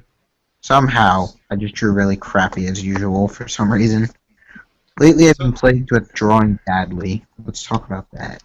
And plus, but the deck was still incomplete at the timing. That's still incomplete. Yeah, it's still incomplete, but it's more complete than it was before. Back when you gave me the deck itself. Anyway, let's get back to the life. Now we actually talk about ninjas and decide. Alright. The superhuman ninja. Let's start off with him because he's the first one. He's the first size 3, probably one of the first. Daruma is the one that you're going to want to use in the item-based builds because 625 double attack and move for 1 gauge. It's weaker stuff back. It's kind of silly. I mean, it's 1 less gauge, but weaker. That's not even. It's basically the same. It's basically just as good. It's very cost efficient. Let's go with that. It's extremely cost efficient. Like just. Okay. That's the one who's got the most types now. And then. Wanderer the Gold. Wanderer the Gold is a sideboard card. Okay, Joe. Okay, Joe, I got you right now. I got you. For 2 gauge, he's a 625. He can attack. When he attacks, he can attack all monsters on the field. That includes the left, the center, and the right on your opponent's field, basically. And for each monster that he destroys, you deal 1 damage to your opponent. Looks like this is gonna go way longer than. So here's the thing. First, Wanderer the Gold is really good against any of the size 1 heavy decks. 72 Pillars, Dragon World, Dungeon. 72 Pillars, Shinsengumi, Dungeon. Adventures mainly. Adventures. Those decks. Those decks. This guy is amazing against because you're getting a plus 4.5. Which is why he says the sideboard card. It's insane. However, the advantage, I guess, just goes down and down, and you end up probably being better off with one of the other size 3s. Oh, my my favorite. Let's pull up the most optimal one, in our opinion. That are pretty horrendous. Kotaro Fuma has the excuse of costing only 1 gauge and having double attack and move. Alright, Joe, let's go. Gold can also be stopped by just 1 negate. His entire. Alright, Joe. Yeah. Alright, Joe, let's go over my favorite size 3 for ninjas. Noble Ninja Momochi Tamba. Jinx, you owe me a soda. Joey, what are you doing? What are you doing? It should be the full art version. Exactly. What's wrong with you? Now You both need to stop. It's just a card. It's just an amazing card with a great ability and double attack. This is pretty similar to the swing, except it doesn't have the additional effect, but it still gives you that plus 1 life. So okay, that's great. It has good defense. It gets 2 7k swings. It's just all around great. It's going to be good in pretty much every situation. So it's a really good choice for standard ninjas. Here you go, Joe. Here you go, Joe. You get a very bad quality zoomed in Japanese full art. Oh my God. No, Joey, let's go to the real card itself on my screen. Your camera is even worse quality than the card on my camera. It truly does. No offense, dude. I mean, you have to let your camera focus if you're trying to show it to us. And it's still not focusing. Alright, enough with that. For the stream quality, it's not working. Somehow I glitch out. Well, at least you're back. Alright. It's still a full art. But yeah, this card, it's amazing. It's amazing. That's why I like playing it. Okay, so you guys went over why short disconnection time. Yes. 7,000 power is great no matter what situation you could be in. Then the double attack mixed in with the really great ability. Well, not great, but like pretty good ability of just gaining a life when it comes out. Yeah. Yep, 726 double attack and gain a life when it ends the field, pays you gauge. Nothing bad to say about the card. It's pretty good and probably the best size 3 in my opinion for ninjas. Yes. Now let's Yeah. Now that I think we've covered enough ninjas, let's get on to Joey's heart and soul of Buddy Fight. Let's get on to. Wait. Let's get to the spells. Let's get to the spells. If we're gonna talk about Katana World, we're gonna get into the spells. Did you talk about Menzo? Spell. No, because everybody wants to skip the freaking boss line up so quickly. No, we're going over only this one spell. That's it. I'm not going. All right. Ninja Art Snake Gaze. Every other relevant spell in my deck profile, time over time. All right, so Snake Gaze, you could say it's a second nullifier for ninjas, or Ant Skull Warriors. Oh, They're man, Katana World. Just say that. You didn't have to like generalize it. I know, but I just said ninjas. I know it, and I was like, might as well say Skull Warriors as well. Is just really good. Because Joel, I'm gonna need your help here. Explain to our viewers why this card is 1,000 better times than Oboro Genbu. Please explain. Thank the Lord, please. Oh my Lord. okay. Your wisdom can Here's the thing. I don't think it's better than Oboro Genbu.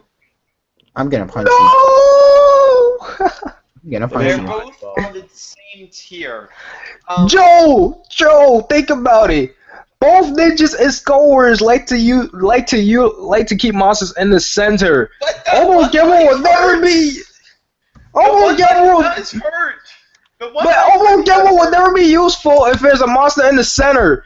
I mean, at least with this, you can pay a life and you can prevent link attacks. At the same time, if they attack with one monster, you can go for art or body replacement. But like Snake Gaze, you can be caught in a bad situation with Snake Gaze. With Oboro Genbu, that's not really going to happen as often. I'm always gonna say that Snake Gaze should at least be in at 4 in the sideboard because it is too good against double attackers and triple attackers. Seeger, another tombstone for it. Hello, Seeger. Here's another nail for your coffin. But think about it, Oboro Genbu will not be live most of the time anyway, so what is the point of playing it? You got Yamagitsu in the center constantly. You got Yamagitsu in the center constantly in Skull Warriors, and in Ninjas, I play Kashi. You're talking to the person who runs 8 Dragon Shields in the Dragon World deck focused upon keeping a monster, an unmovable monster, in the center at all times. But that's your only form of nullifiers to be exact. He could run white dragon shields instead of blue for penetrate defense. But that's just being bad. Let's be real. It's being bad. But no, Snake Gaze is not better than Oboro Genbu, but Snake Gaze is still really good. But I feel because its use is more niche, and that one life hit is going to hurt a lot when you're only guarding like a 2 damage attack. I feel, and he can't. And the other thing is, Snake Gaze can't stop weapons. I mean, what you call it? I mean, those link attack. I mean, if they have like 2 monsters aboard, those link attacks will happen. Just saying. And especially just saying. Is a thing like. Okay. Dungeon World, Adventurers, Dungeon Mix, you're going to be seeing link attacks regardless of whether they plan to abuse Oboro Genbu being the only real way to stop that. So I'm just saying, sure, Oboro Genbu can stop link attacks, but that's only if you don't have a monster in the center. The argument for Oboro Genbu is very similar to my argument for Wanderer of the Gold being a sideboard card. Oboro Genbu is better in general use. And Snake Gaze, but Snake Gaze is so good with its more with its more matchup specific uses that's too good to pass up. Oh my Snake Gaze, if you don't have a Oboro Genbu, will function fine, but a Oboro Genbu is just slightly better as a main deck card. But in a lot of matchups, you are going to end up siding in Snake Gaze. Joel, I'm sorry but I disagree on that. Thank you. I'm gonna make a meta call right here. think about Dungeon Mix and think about what it specializes in. Even if you nullify the link attack, they still get the benefit, and that still hurts. You can Yes. completely stop a link Eh, attack with Sneak Gaze. Hmm. Okay. Think about it in this way. Think about it in this way. It Let's say you more don't have a monster in the center, and then you link attack with a Tetsuya, Dance Magician Tetsuya, specifically with another adventurer, like Brave Drum or something. Sure, okay, you're gonna be able to nullify with Over Gembu, but with Tetsuya's ability, you could just restand Drum again, and Drum can swing at you again. as I said, I believe it's more of a meta call. With Snake Gauge, you can stop. You can basically pay a life, rest Tetsuya before it even starts to link attack with Drum, and prevent that ability from going off. Where you can just freely go for art body replacement, block Drum, and you're fine. You just all you did was take 1 damage compared to the 3 damage that I just said you would take if you use Oboro Gembu.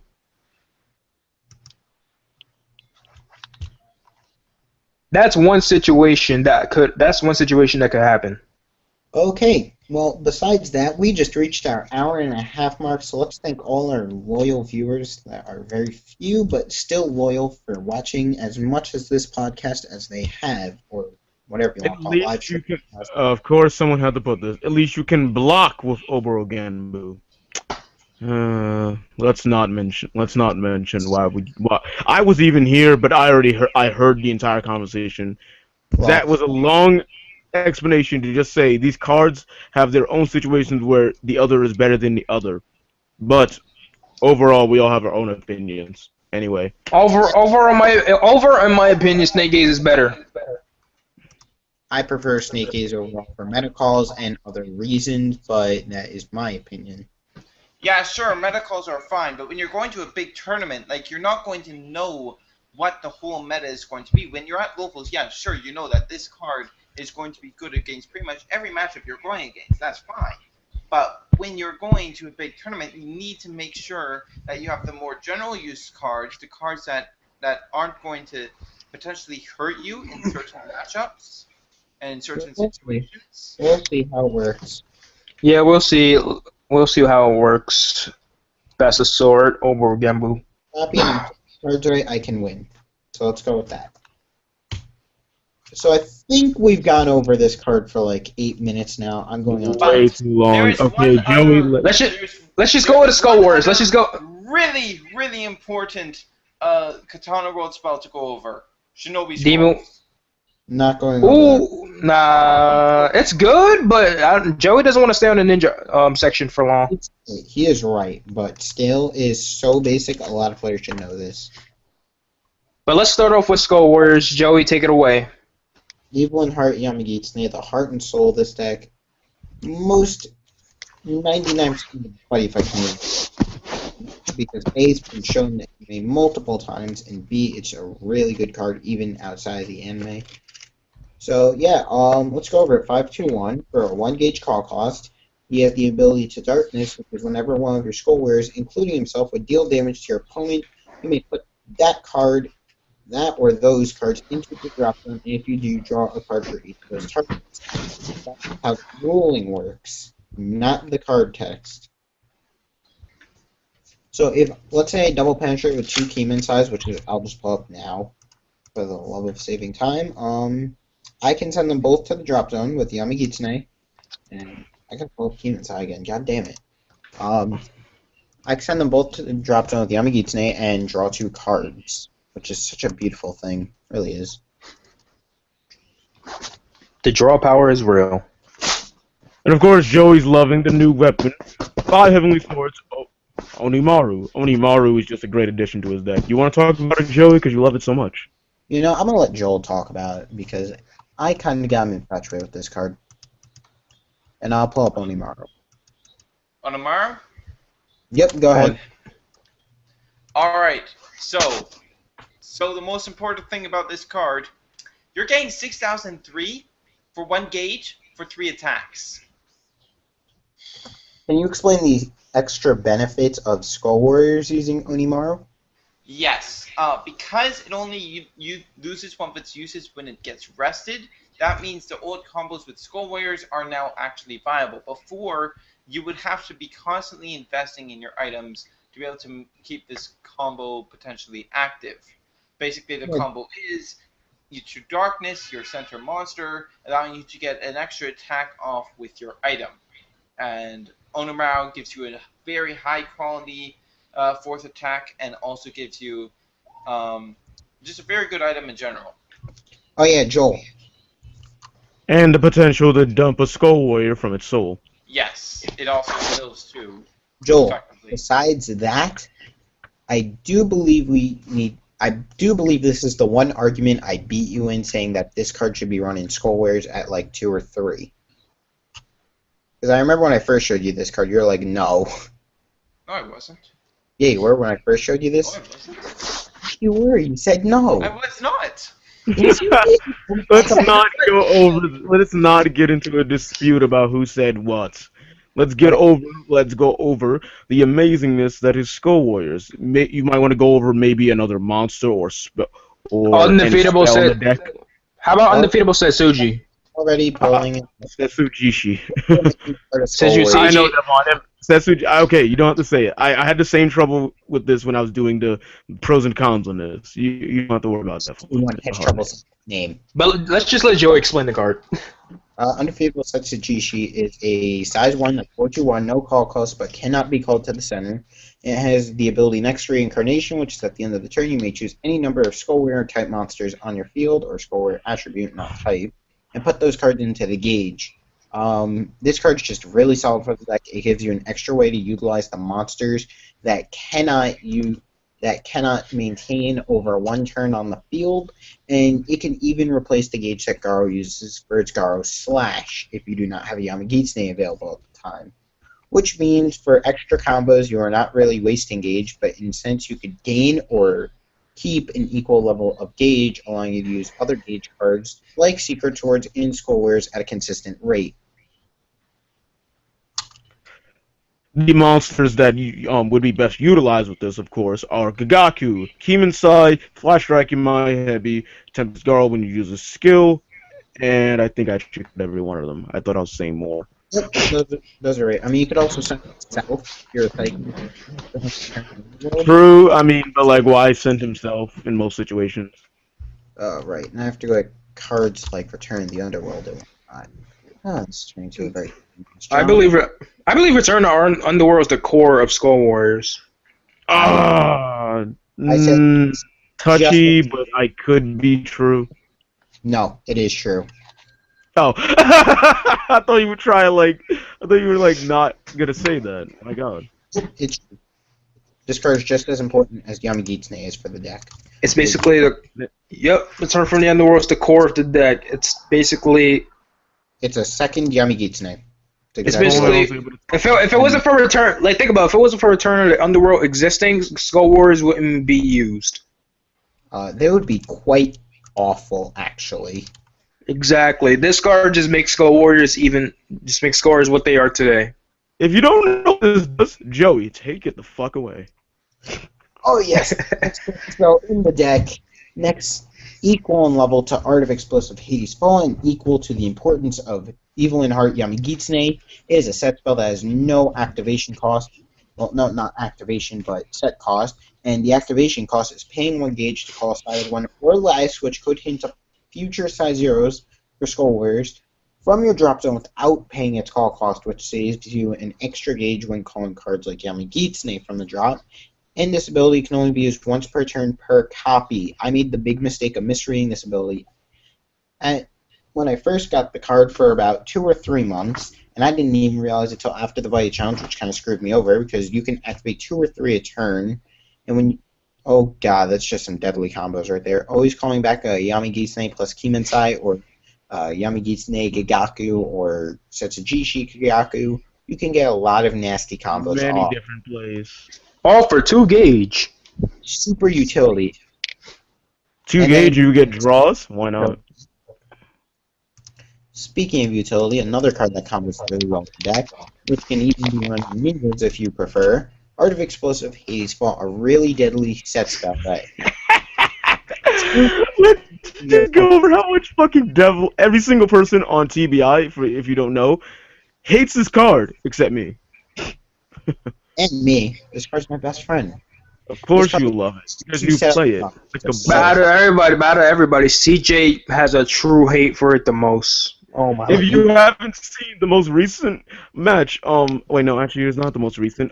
Basically, the Skull Warrior versus Dungeon Mix match, you can see CJ Salt's on his face in camera how much he hates this card. You can see he puts his arm down like this and just goes like. Oh man, wait. Let me re-get that on camera. I'm sorry, I had focused on the card. Actually, back to the past. Let's go back to May. This is the card that knocked me out of regionals, basically. I knocked him out of regionals just because this card. This is the card right here that knocked me out of regionals in the 3rd round. Because he had to go against Joey, but that's neither here nor there. But before anyway, that, go over the ability while Joey's pulling up. Oh wait, sorry, Devlin, you were gonna say something. Oh yes, let me read. No, it's not important. It's just regionals. It's not important. Just go over the card.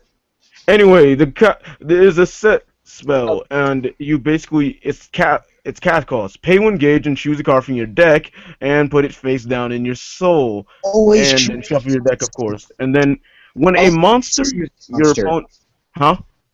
Always choose a monster. Don't be bad.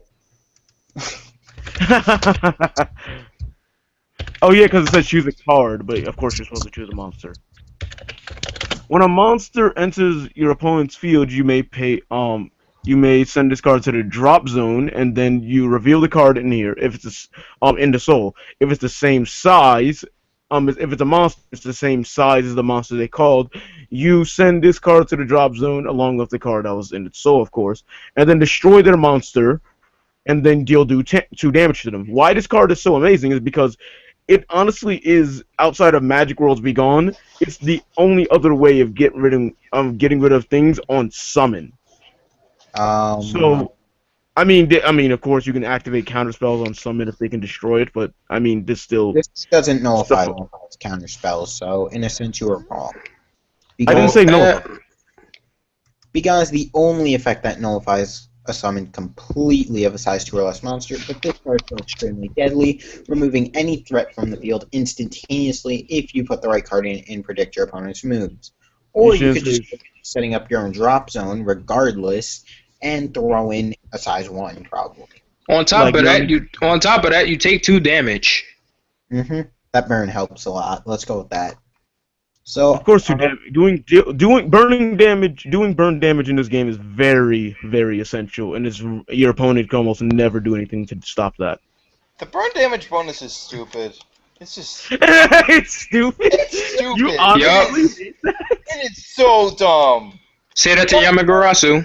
Because it's like, oh, I played a monster, now I'm getting punished for it. Hint, guys, hint, Yamagarasu. Okay, we've pretty much gone over every deck in Relevance, and we completely forgot Dragon No, Race. we didn't talk about enemies. No, I'm kidding. Yeah, we didn't talk about anything in Dragon Mode except for Thunder Knights. We talked about generic. I mean, generic armor dragons are still, of course. Actually, we did talk about generic armor dragons in a way. No, we did a slight hint at it, like Joel said, he said, he basically said if you want to know about Thunder Knights, generic armor dragons would move in a sense. They're one in the same, except Thunder Knights have more move and more gauge acceleration. Yeah. But then again, the viewers should know basically what generic armor dragons can do. They've been around since the beginning.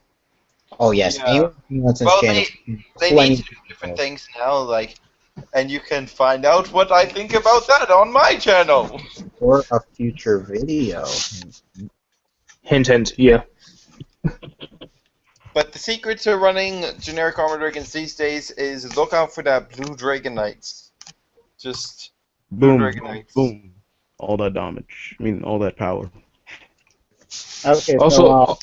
Also, look out for the Green Dragon Knight song as well. Joel, you saw what I typed? Yes. Okay, good. That's all I need to do. But yeah, Blue Dragon Knights just brings out the potential of so many of generic armor dragons, like hidden gems, like All Pike Dragon! Oh yeah, Joel. Evergrande, All Pike, Tuxor. Oh man. It's a 7 viewers, so but Joel. Flex Sword when you have All Pike. With Blue Dragon No. Knights. Look, think about it. 6,000 power Tuxor. Penetrate through a halberd dragon. See what happens. Blue Dragon Song gives 2,000 power. Yeah. Yeah, Even in- so all Pike can That's my already do point. So all Pike is already 6,000. Oh yeah, Alright, Joel. alright. Alright, alright, and alright. he does 2 damage. 2 Yeah. damage. But Alright, alright, alright. Alright. So wait, guys. Joel, a hilarious tech for Shinsen Gumis is twin attack tactics. No, stop. I said hilarious. Say good. I said hilarious. What the crap? Twin attack tactics. It's a set 1 uncommon, pay 1 gauge for the cast cost. It's the set cast cost, I believe. And when a monster on your opponent's field is destroyed by a link attack, deal 1 damage to your opponent. You may only set 1 twin attack tactics on your field. You definitely do not have the room. Double penetrate and then deal 1 damage. I mean, there's no room for it, possible. There's no room for it anyways. I mean, there's no Shinsen Gumis that have penetrate. I mean, Devlin, Shinsen Gumis don't have penetrate. I know, that's why I'm saying it's not useful. No. Yeah. You definitely don't have room for it. You need those cavalry academies to give yourself some power. I know you do. I was trying to find room, but I couldn't, and I was like, oh, that would have been pretty funny if I found room. Yeah. I would love it. So here's how you play Shinsengumi. You play 4 of each Shinsengumi, and then you add Ryomas. Mm-hmm. Kinda forced to. Don't forget Cavalry Academy. Oh, Yeah, you okay. need Cavalry Academy, you need Burning Bow, then Dragon Shields, Wolf of Mibu, Night Energy, and Draconic Thunder. Yeah, pretty basic deck, not a whole lot to it. Dice to Dragon World removal. They're a bit like dies to a lot of they removal. need development. Like they're a bit low in power, but if you can get 3 Kondo on the field, you have the most hilarious field ever. Oh my god. Okay. Joe, how much defense do they go up to? Because They don't go up in defense unless you're talking about Wolf and Mibu, which is +5, He's +5. saying their general defense for most of their monsters. They're pretty damn low, which is why It's like card. 2,000 and Lower. low. They Oh, range can I- Or lower. 4,000. how much defense do they have originally? Range from 2 to 4,000. Hint, hint, Thunder Devastation. Hint, hint, Power Maximum. Yeah. I mean, those hits a lot of things, of course. Those Power Ray Maximum are a fucking beast. Exactly. Thunder Devastation just got outclassed. It did. Oh yeah. Team Buddyfight complaining about Blue Dragon Shield, $10 rare. We're not going about that here. We're not talking about. Yeah, we're not talking about $10 rares right now. We don't care. We don't care. Because we already have plenty. Oh yeah. I got you them all. Be grateful. You got Yes, them. We still have to pay Yes, for it. I am grateful. I am grateful. That damn struggle of getting 12 Blue Dragon Shields. Jake should be grateful that I brought one of his. Anyway, let's not get over that. Okay, since we're Jack talking about Knives. We Jack talked Knives. about the decks. Now for the second part of the live stream, almost 2 hours in. Jesus Dang. Christ, of course we have to. Maybe we should have a second live stream for this second part. You really think we should? I mean, it's not We've like been we. going for 2 hours. I think it's easier just to get it out the way. I think it is too. Plus, we have some loyal viewers here. I think they Yes, just. we have people still up for this. So thank you guys who have sticked around for this. All 7 of you. Thank you. And please don't forget to hit that. And please don't forget to hit that like button if you haven't yet. Or share. We got Sharing is- 7 viewers in here. Why do we not have 7 likes? Come on, guys. Who's that one guy who doesn't do the like? There's that one. Nah, Oh man. let's be real though. Sharing is caring. Sharing is definitely caring. Completely. Either way, let's get on to what we were initially trying to plan for. How do you side against all these multitude of decks? And preparing for the Buddyfight WCQ, or in other words, World Championship qualifiers. But mostly the top 3 decks, the top 3 worlds and slash decks. I didn't get an invite. I forgot. Right? CJ was like, I did get an invite. I don't know why he said that, but Because he was trying to. He wanted to come in. That's why. But yeah, back to the point. Top 8, and he didn't get an invite because he lost to Dragon Knights. derp. Wow. But mostly aren't we going to talk about how to side against the top 3 decks that we talked about? Okay, yes. Let's get on to I want to say Thunder first. How do you side against Thunder Knights? You guys want to take that away? Dungeon Mix. The thing Okay, fine. is, we're gonna actually let's have a vote. Which deck do you want to talk about siding against first? Dungeon. Here's the Oh, thing not about this siding. again. Dungeon. here's the thing about Right. siding isn't so much about What are the right countering specific decks, because all worlds don't have these compass tools to deal with all these decks. That just doesn't exist. So it's really a deck by deck basis. What your deck has access to that can improve specific matchups. So Joel, if that's how you're gonna go, let's talk about what's more optimal to deal with these decks. What type of cards? Like to deal with them equally in the same way. If you have access to a card that we're gonna kind of describe, let's give maybe maybe 1 or 2 examples so people have a good understanding. White Dragon Shield, basically. White Dragon Shield or Penetrate decks, I guess. No, don't run White Dragon Shield. The Skies in Your Hand does a much better job. Oh yeah, Skies in Your Hand. Oh, true. You said this. Oh yeah, you're right. Skies in Your Hand, yeah. White Dragon Shield is good for Skull Warriors. It really is. It's still not that good a card. Especially, true that. True. Anyway, So the Skies in Your Dungeon Hand. Mix. What would you need against a deck like this? Mass removal. That's What you need to do against Dungeon Mix. What you need to do? Oh, sorry. I'm sorry. I'm interrupting you, Joel. You want to have some form of counter removal. Hang on to these counter removal cards, and Before they link attack, of Yeah. course. the big problem, the world that really can't do anything about this is Danger World. Danger World is kind of dead in the water on this one. I mean, it's the only card that can work that they can probably kill through a counter removal is the double guillotine to their weapons. Double guillotine to their weapons. Yeah, but even that isn't going to stop link attack effects. That's not going to stop link attack. The only thing that can stop is potential dead end crush plays. And of course, make certain that your opponent is make certain that your opponent is declaring when they enter the battle phase, so that you can play those counters at that proper timing, so that you can stop their link attacks from ever going off. Exactly, because if you're using say for using your Dragon Worlding, for example, of course the adventures are mainly size 1s. So basically, when you have a Dragonic Thunder in your hand, this is what you do. Before they enter their battle phase, you say, "Are you going to enter your battle phase?" If they say yes, then they've entered their battle phase, so now they cannot call any monsters after this is done. So then you go for if you have a gauge, of course, this is of course the optimal thing. Pay a gauge, use Dragonic Thunder or even Dragon Breath, because most of their monsters are weak as hell. It's Tetsuku.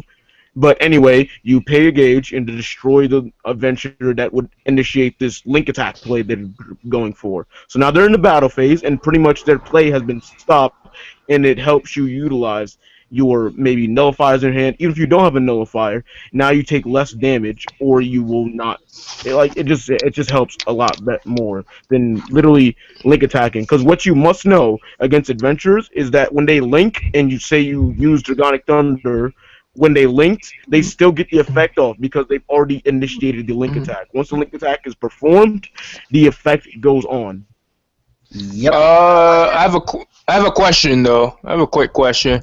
Yes. What kind of do Dungeon Mix play like 4,000 power or less size 2s at all?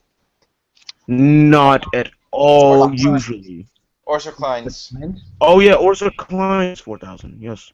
And he's a 4 because he's really good. Yeah, because you can Dragon Breath it. Yeah, that's not worth Dragon Breathing for, though. I know his ability is good, but it's not worth Dragon Breathing compared to the size 1. That's true. That's of true. course, you'd rather want to get rid of like Tetsuya, Gummy Slime, something. Yeah. Let's see. The magician that burns. You could definitely side in Dragon Breath safely, because it's going to hit pretty much all of their size 1s. And also, and also lets you prevent them from going plus 1.5 for Morse or Kleins. I mean, yeah, like Dragonic Thunder can handle all the size 1s, and then Dragon Breath can just handle Ozer, whatever the size 2 name is. Yeah. I just don't feel like saying it right now. Yeah. Besides that, they also, if you're playing like Seeger or Ultimate Inferno,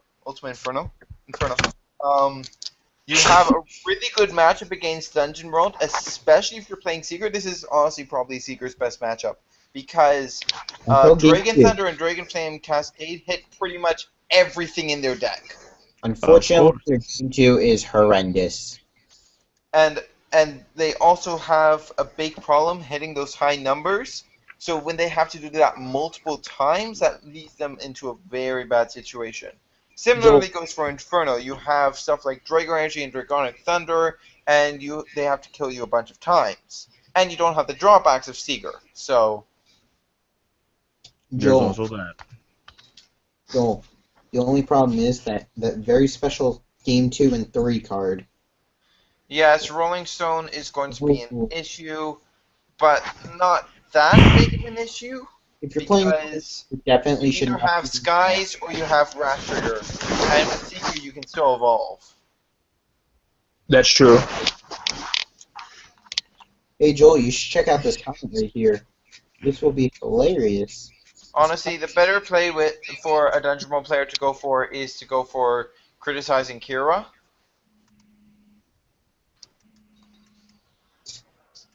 Okay, well, Wait, I love Legend World and all of their hate cards. Oh my god, why is everyone talking about hate cards? because they We're not going into the subject. Don't even start, Joey. As much as I can't wait to build killers of Legend World, depending on how good they are and stuff, I don't really want to talk about Legend World right now. Yeah, we're not. I honestly think Hero is going to end up being the attribute that they use for the main build, the main. one. Quick thing I have to say, we're not going to talk about future cards or anything like that because that's what Joel does. So don't forget to check out his channel for things like that because he has lots of reveals and updates on the Buddyfight community up on his channel. Buddyfight Weekly, I watch it every week. But let's see what the Legend. If you get it coming out weekly. And if you want to see what more of Legend World does, watch the episode on Friday. Yeah. Joel's great. Because they're introducing the new attribute. I forget, what is it, like the king, soldiers or knights or whatever. Yeah, but I'm predicting that we've actually seen a bit of that attribute already. Anyway, let's get on to how to deal with Thunder Knights or even Dragon World, mainly. Thunder Knights are honestly the Kagero of Buddyfight. They don't have any real weaknesses. They're just a very well-rounded deck. The only thing that you can really abuse with Thunder Knights in specific is that they have a bit of issues hitting high defense monsters. So if you can get some high defenses out there, that's something very useful to utilize. But besides that, they're just a very well-rounded deck, and there's not a whole lot you can do to counter them. The only true way to slow down their play, well, not even slowing down their plays, but slow down the gauge gaining, I guess, would just be using Gummy Slime if you play Dungeon World. Yeah. Just because they can't Dungeon World is the only deck that has a real counter to Thunder Knights because they just side in Gummy Slime and Thunder Knights just dies because the reason why Thunder Knights are even hard to go against, hard to even, like, if you ever thought about anything siding against them, there's almost nothing to work with because, one, there's not really any real cards that you can just wipe off the board because they have access to, of course, Draco Bond, and then Draco Bond just saves the monster anyway if you had any way to deal with it. And if they play Dragon Barrier, which honestly is just not worth playing in my opinion. Quick questioning. Alright, let's say that Thunder Knights have the Thunder Formation on board and they have a Thunder Knight on the left or right. Now if they're facing a deck and it's that deck's turn to attack and they have a penetrator on board, will they opt to go into the center or will they stay on the left or right? They would, unless they have a Drago Bond, they would not move to the center. If they have a Drago Bond, they would Even almost if they never have a see their Draco Bond, it's a bad play to move to the center. Well, because because you're penetrate. wasting cards. Because if you're a good player, if ever they Drago Bond when they start their phase, I mean they start the you start the battle phase, then they Drago Bond, then move to the center. You don't attack the center ever. You probably like hit something on the left or right. Because one, that's a bad play on their part. Because if they expect you to attack the center like that, then you can just target maybe a size 1 on the right or left, and then you can just kill it. And Dragon Roll can't do anything if you try and hit the right or left. Especially since they have a monster in center now. Like, let's say, like... It's an absolutely terrible play against a penetrate monster, because that penetrate is still going to go off, and it's pretty much nullifying that life gain you just got. Or especially if the... Like, let's think about them playing, like, something like Danger Roll with double penetrate is more common. Yeah. So, if they double penetrate for 4, and you Draco Ball move to the center, you're still dealing 2 damage to them. Even if they do save their monster and gain 2 life. Okay, so let's see. Well, a good thing about Thunder Knights, if you're playing Dungeon World and for whatever reason you're not meaning 4 Pillar of Fires, you could side in the extras. They're all weenies, as we said. Everything's susceptible to Pillar of Fire. Yeah, and for that same reason, Power Ray Maximum is also really good against Thunder Knights. Exactly. Susceptible to Pillar of Fire. Their entire field's susceptible to that. Yeah. So there's really not many things you.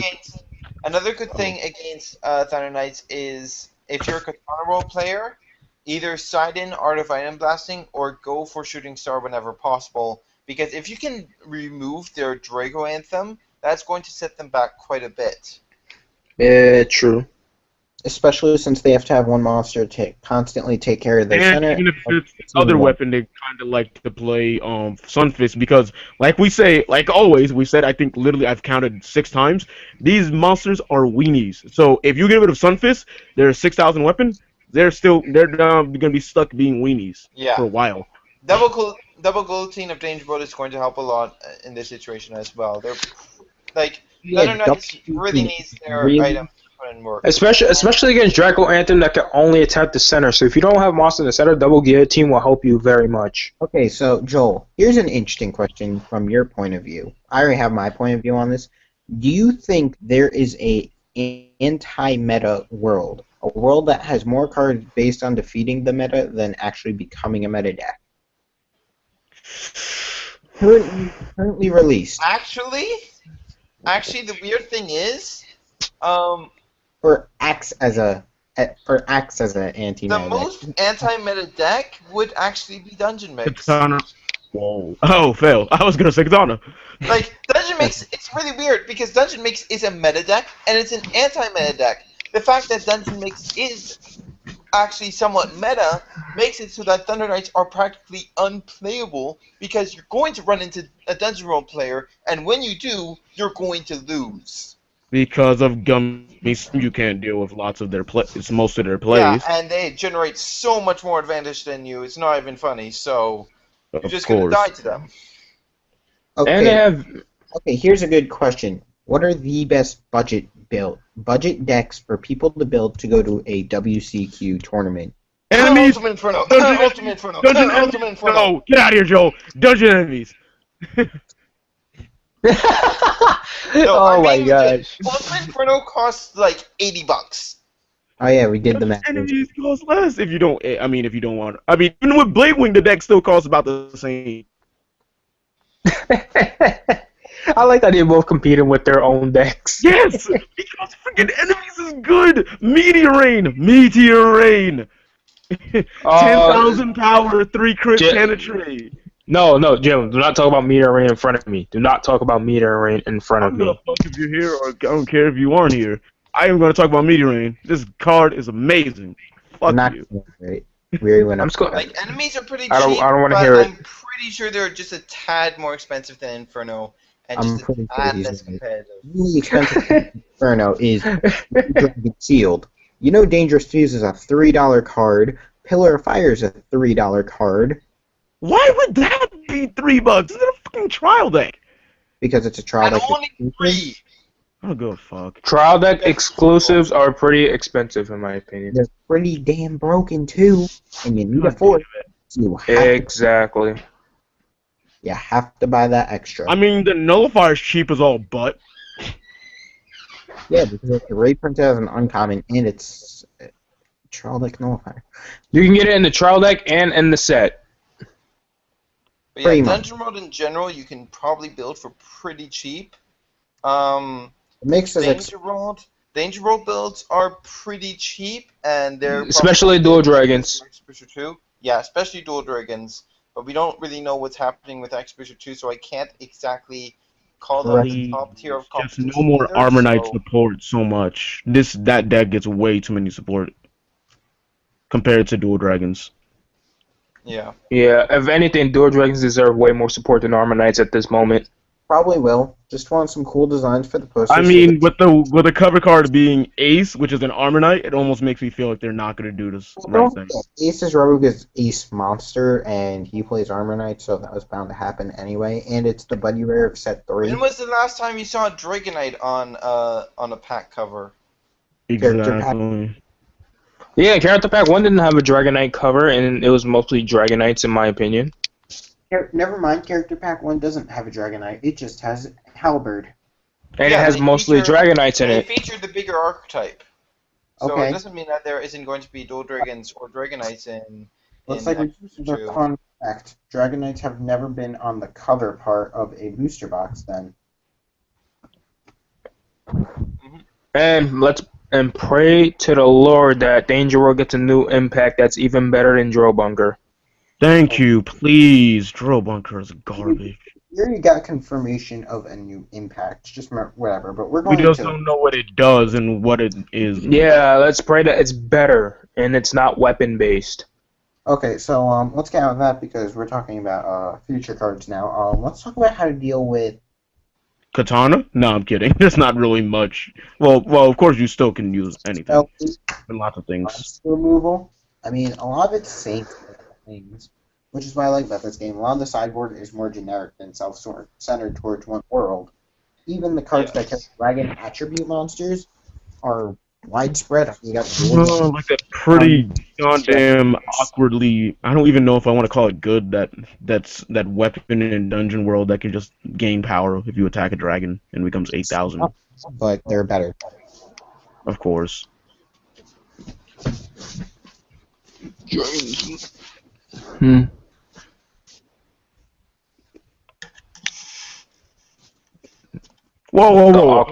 Whoa! Bomb Shock Studios. What do you mean enemies is not that good? He doesn't know the What power. What do you mean? He doesn't. No, Jalen. He doesn't know the power. No. He doesn't. I have to explain something. I have to get this off my chest if someone's gonna say something like that. And probably saw the This match deck- between you and saw Skull Warriors 2-0 you. It's that simple. Huh? Remember that Skull Warrior versus Dungeon Enemy match I drew like shit. Just like how you drew shit against CJ. Don't do that. I've been doing for the past Just tell this man to face you, go Meteor Rain beatdown, and he will know. Okay, I just have to get his, like, you cannot say that. Unless you have experience against a real enemy deck, you cannot say it's not good. Hence me and Joey.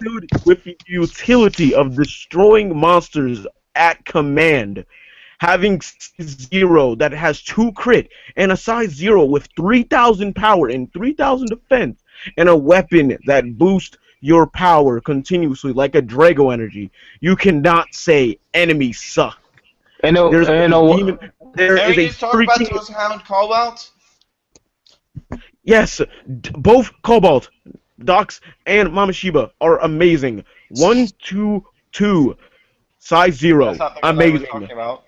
I know. I'm just saying a little bit about Mamasheba. I know Dox Cobalt, 5/2/1, 1,000 Rapier clone That's for still Dungeon not Enemy. so. I mean, I'm trying. I know what I'm doing, Joey. Stop this.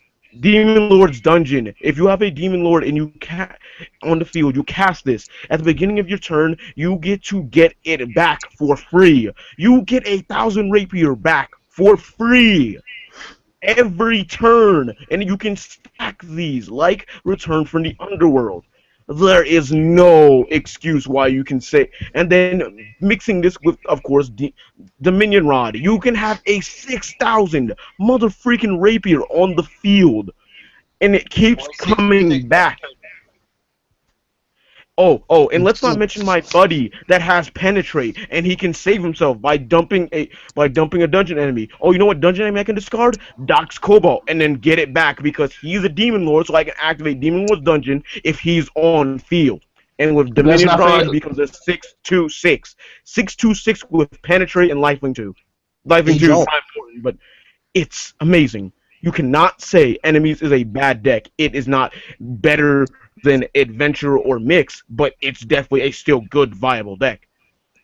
It's a beat down beast deck. That's what it is. It's a beat down destruction deck that says you are not allowed to kill medium range dragon. Hey Joel, there's your rant, brother. In the flesh, man, you're still ranting in live stream. Is that Joe clapping? Yeah. Yes.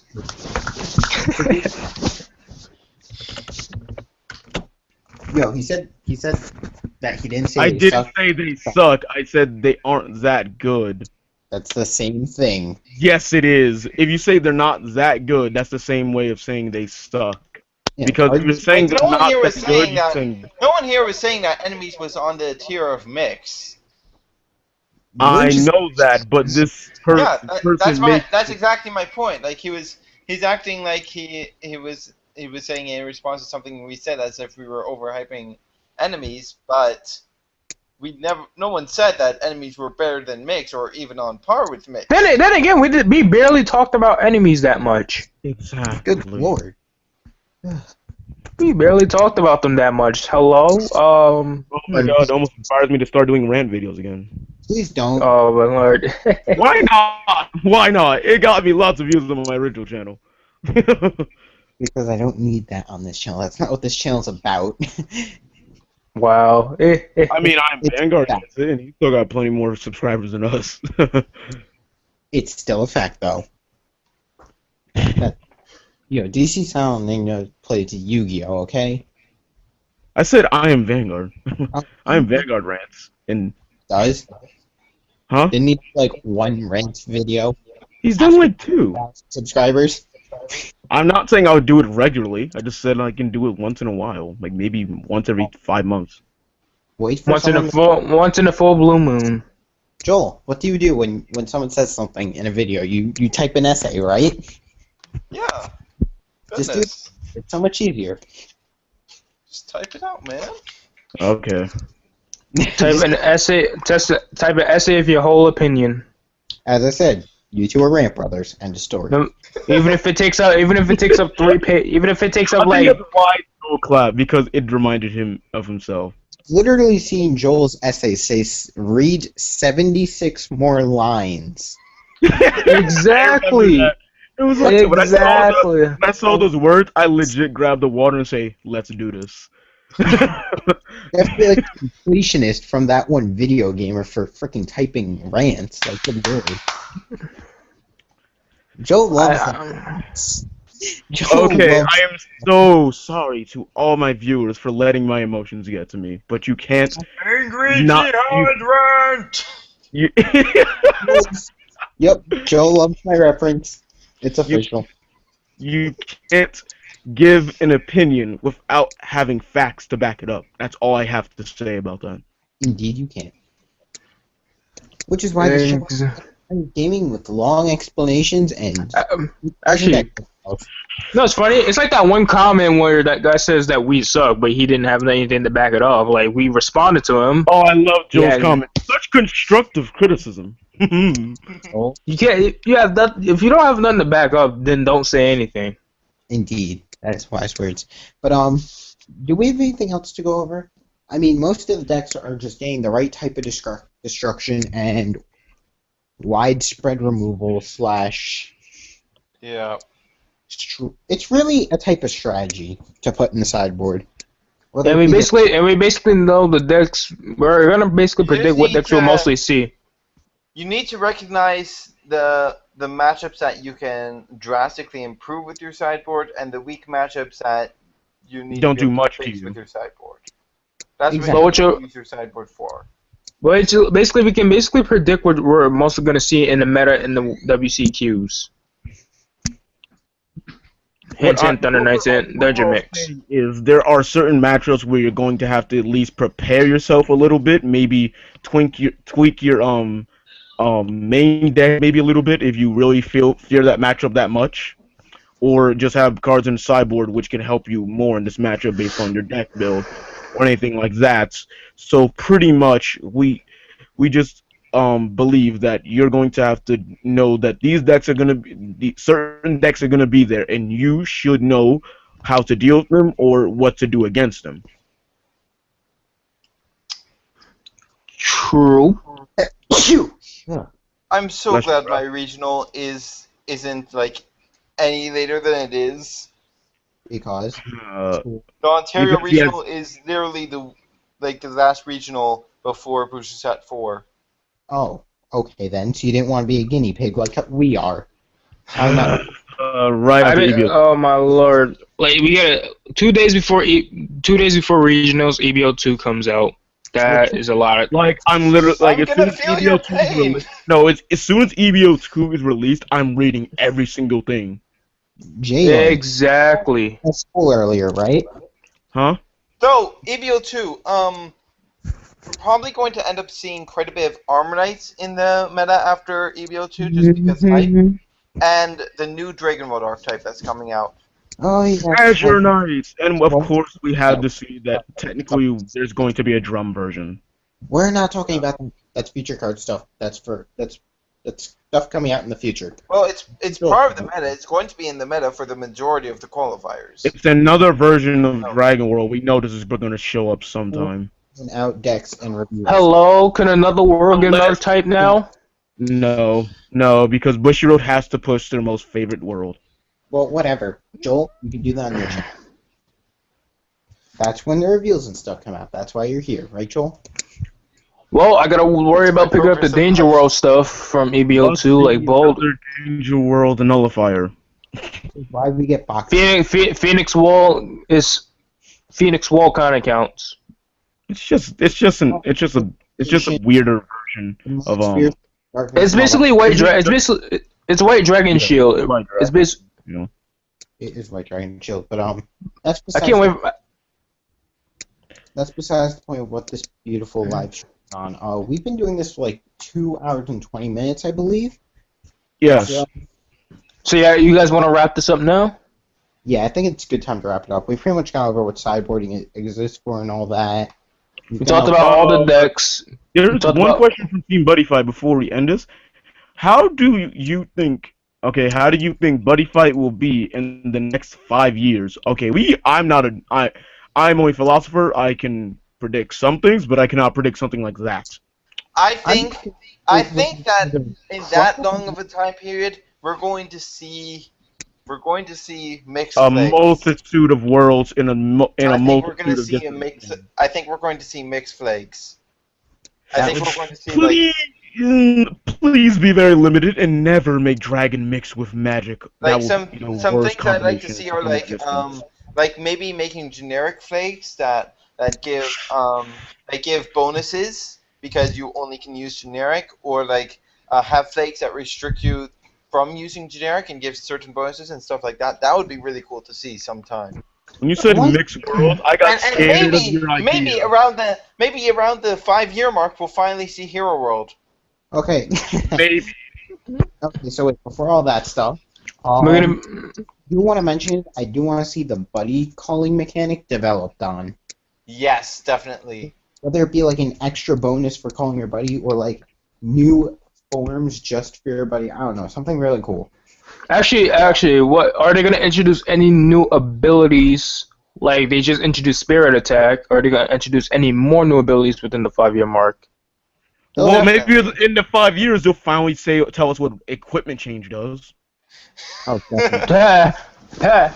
So, I believe We won't even know when Booster Set 4 Wait. comes out. There won't be any explanation what it does. We'll just Exactly, come just to be guess. equipment change, and we're like, wait, what does it do? It's equipment change. That's all you need to know.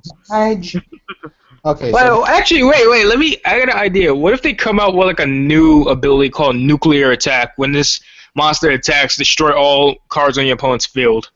That would be that would be really stupid, and hopefully That would be stupid. No, the only way I think you should ever, you know what? I think the condition for that could ever be, you have to be at 1 life. Oh my! Nuclear Attack. That just sounds weird, but like, I just have that in my head right now. Like, okay. Safety thoughts aside. Anyway. Give our opinions with like yours, and I believe that's everything, right, guys? Right. Yep. Yep. Let's wrap this up. Thank you all for coming out on such a late stream. Thank you for your support. This is absolutely amazing that people came up this late just to see our content. That means a lot to all of us here. So thank you very much for showing up for a Team Buddy Fight. I mean, oh, wow. Team Burning Infinity. Oh when did we come Team Buddy Fight? Hello? I did. Shut up. Oh my god. Oh my lord. Good job. Team Burning Infinities. Thank you for all Stream who with with our the video, search. watched it, checked out everything. Hopefully some of you on our channel. Oh my lord. Oh man. That was a good laugh though. So yeah, thank you for our guest Hunter Serge here, or Joel, who willingly helped giving us his time on this over 2-hour live stream about what the meta is like and how to prepare for WCQ. As this live stream would have been very different for him. Yep, thank you for coming out. Yeah, If you guys ever feel like it, I'm glad to come out myself because I'm usually... Oh, yeah, thank you for coming out. I'm actually pretty glad I came out myself because you usually do not see me in a lot of videos. You don't see a lot of videos including me. You mostly see Jalen and Joey, so yeah, so I'm very glad to be here and stuff like that. One thing No I did Team Buddy Fight. No alternate win conditions. No Exodius. No. Please, don't ruin this game for me. I'll still play it. Yeah. I'll still ruin my fun for this game. Okay, so one thing. Before we get off, let's see. The one thing I forgot to say at the beginning of the video is the reason why the other teammates, CJ and Jake, aren't here. Jake, we thought he was sleeping for getting ready for his job. He works at a camp, but apparently he wasn't, so that kind of sucked. And CJ, apparently, even though he's in Florida on vacation, still would have joined us. For some reason, he didn't get an invite from us. I don't know how. We didn't expect him to. He's on vacation. But he was on Facebook saying he wants to invite. He wants an invite. He asked after we did the live stream for like 20 minutes. Exactly. It's kind of a bit too late back then. You can't invite the live stream. Like, imagine they did the Buddy Fight podcast and then just randomly someone came in like, hey, you forgot about me. The only time somebody should go in is if they was in since the beginning and they got kicked out like me and Joe. That was his point. That's what Google allows for. They don't allow people to jump in the middle that aren't there, but that's besides the point. We just wanted to really... Anyway, thank you guys so much for showing up for this live stream. Maybe if we ever get the chance, we can do this for you, do something like this ever again. I think it would be pretty cool to have more... And I do want more of those. I'm going to start sniping out more channels that are going to be interesting to me. I've been a bit busy to watch content lately. I'm going to definitely snipe those channels out that have a lot of potential and put them up on my channel. And actually, next time we could probably get the rest of the teammates in this as well.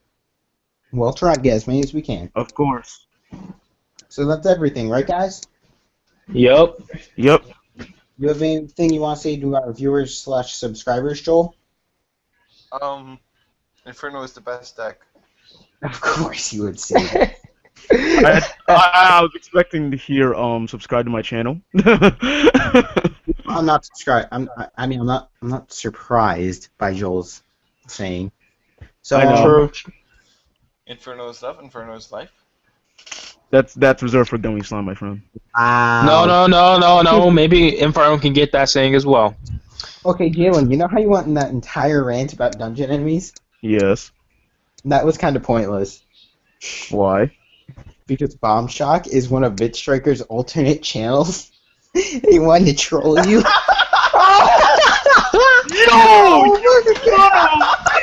Oh my god! Somewhere. He just texted me Yo! on Facebook about that. But there's good laughs for you guys. So, Oh thank you for watching as I always. feel like And I I'm think we're going to end the live stream for Mr. Yes, we end the live stream with a troll. Don't forget to like, comment, and subscribe to us. And don't forget to check out Hunter Surge, where I will leave an annotation and link to once this video processes, uploads, and does all that beautiful stuff. So once again, thank you for watching. And Joey. Oh, goodness. Jalen. Devlon.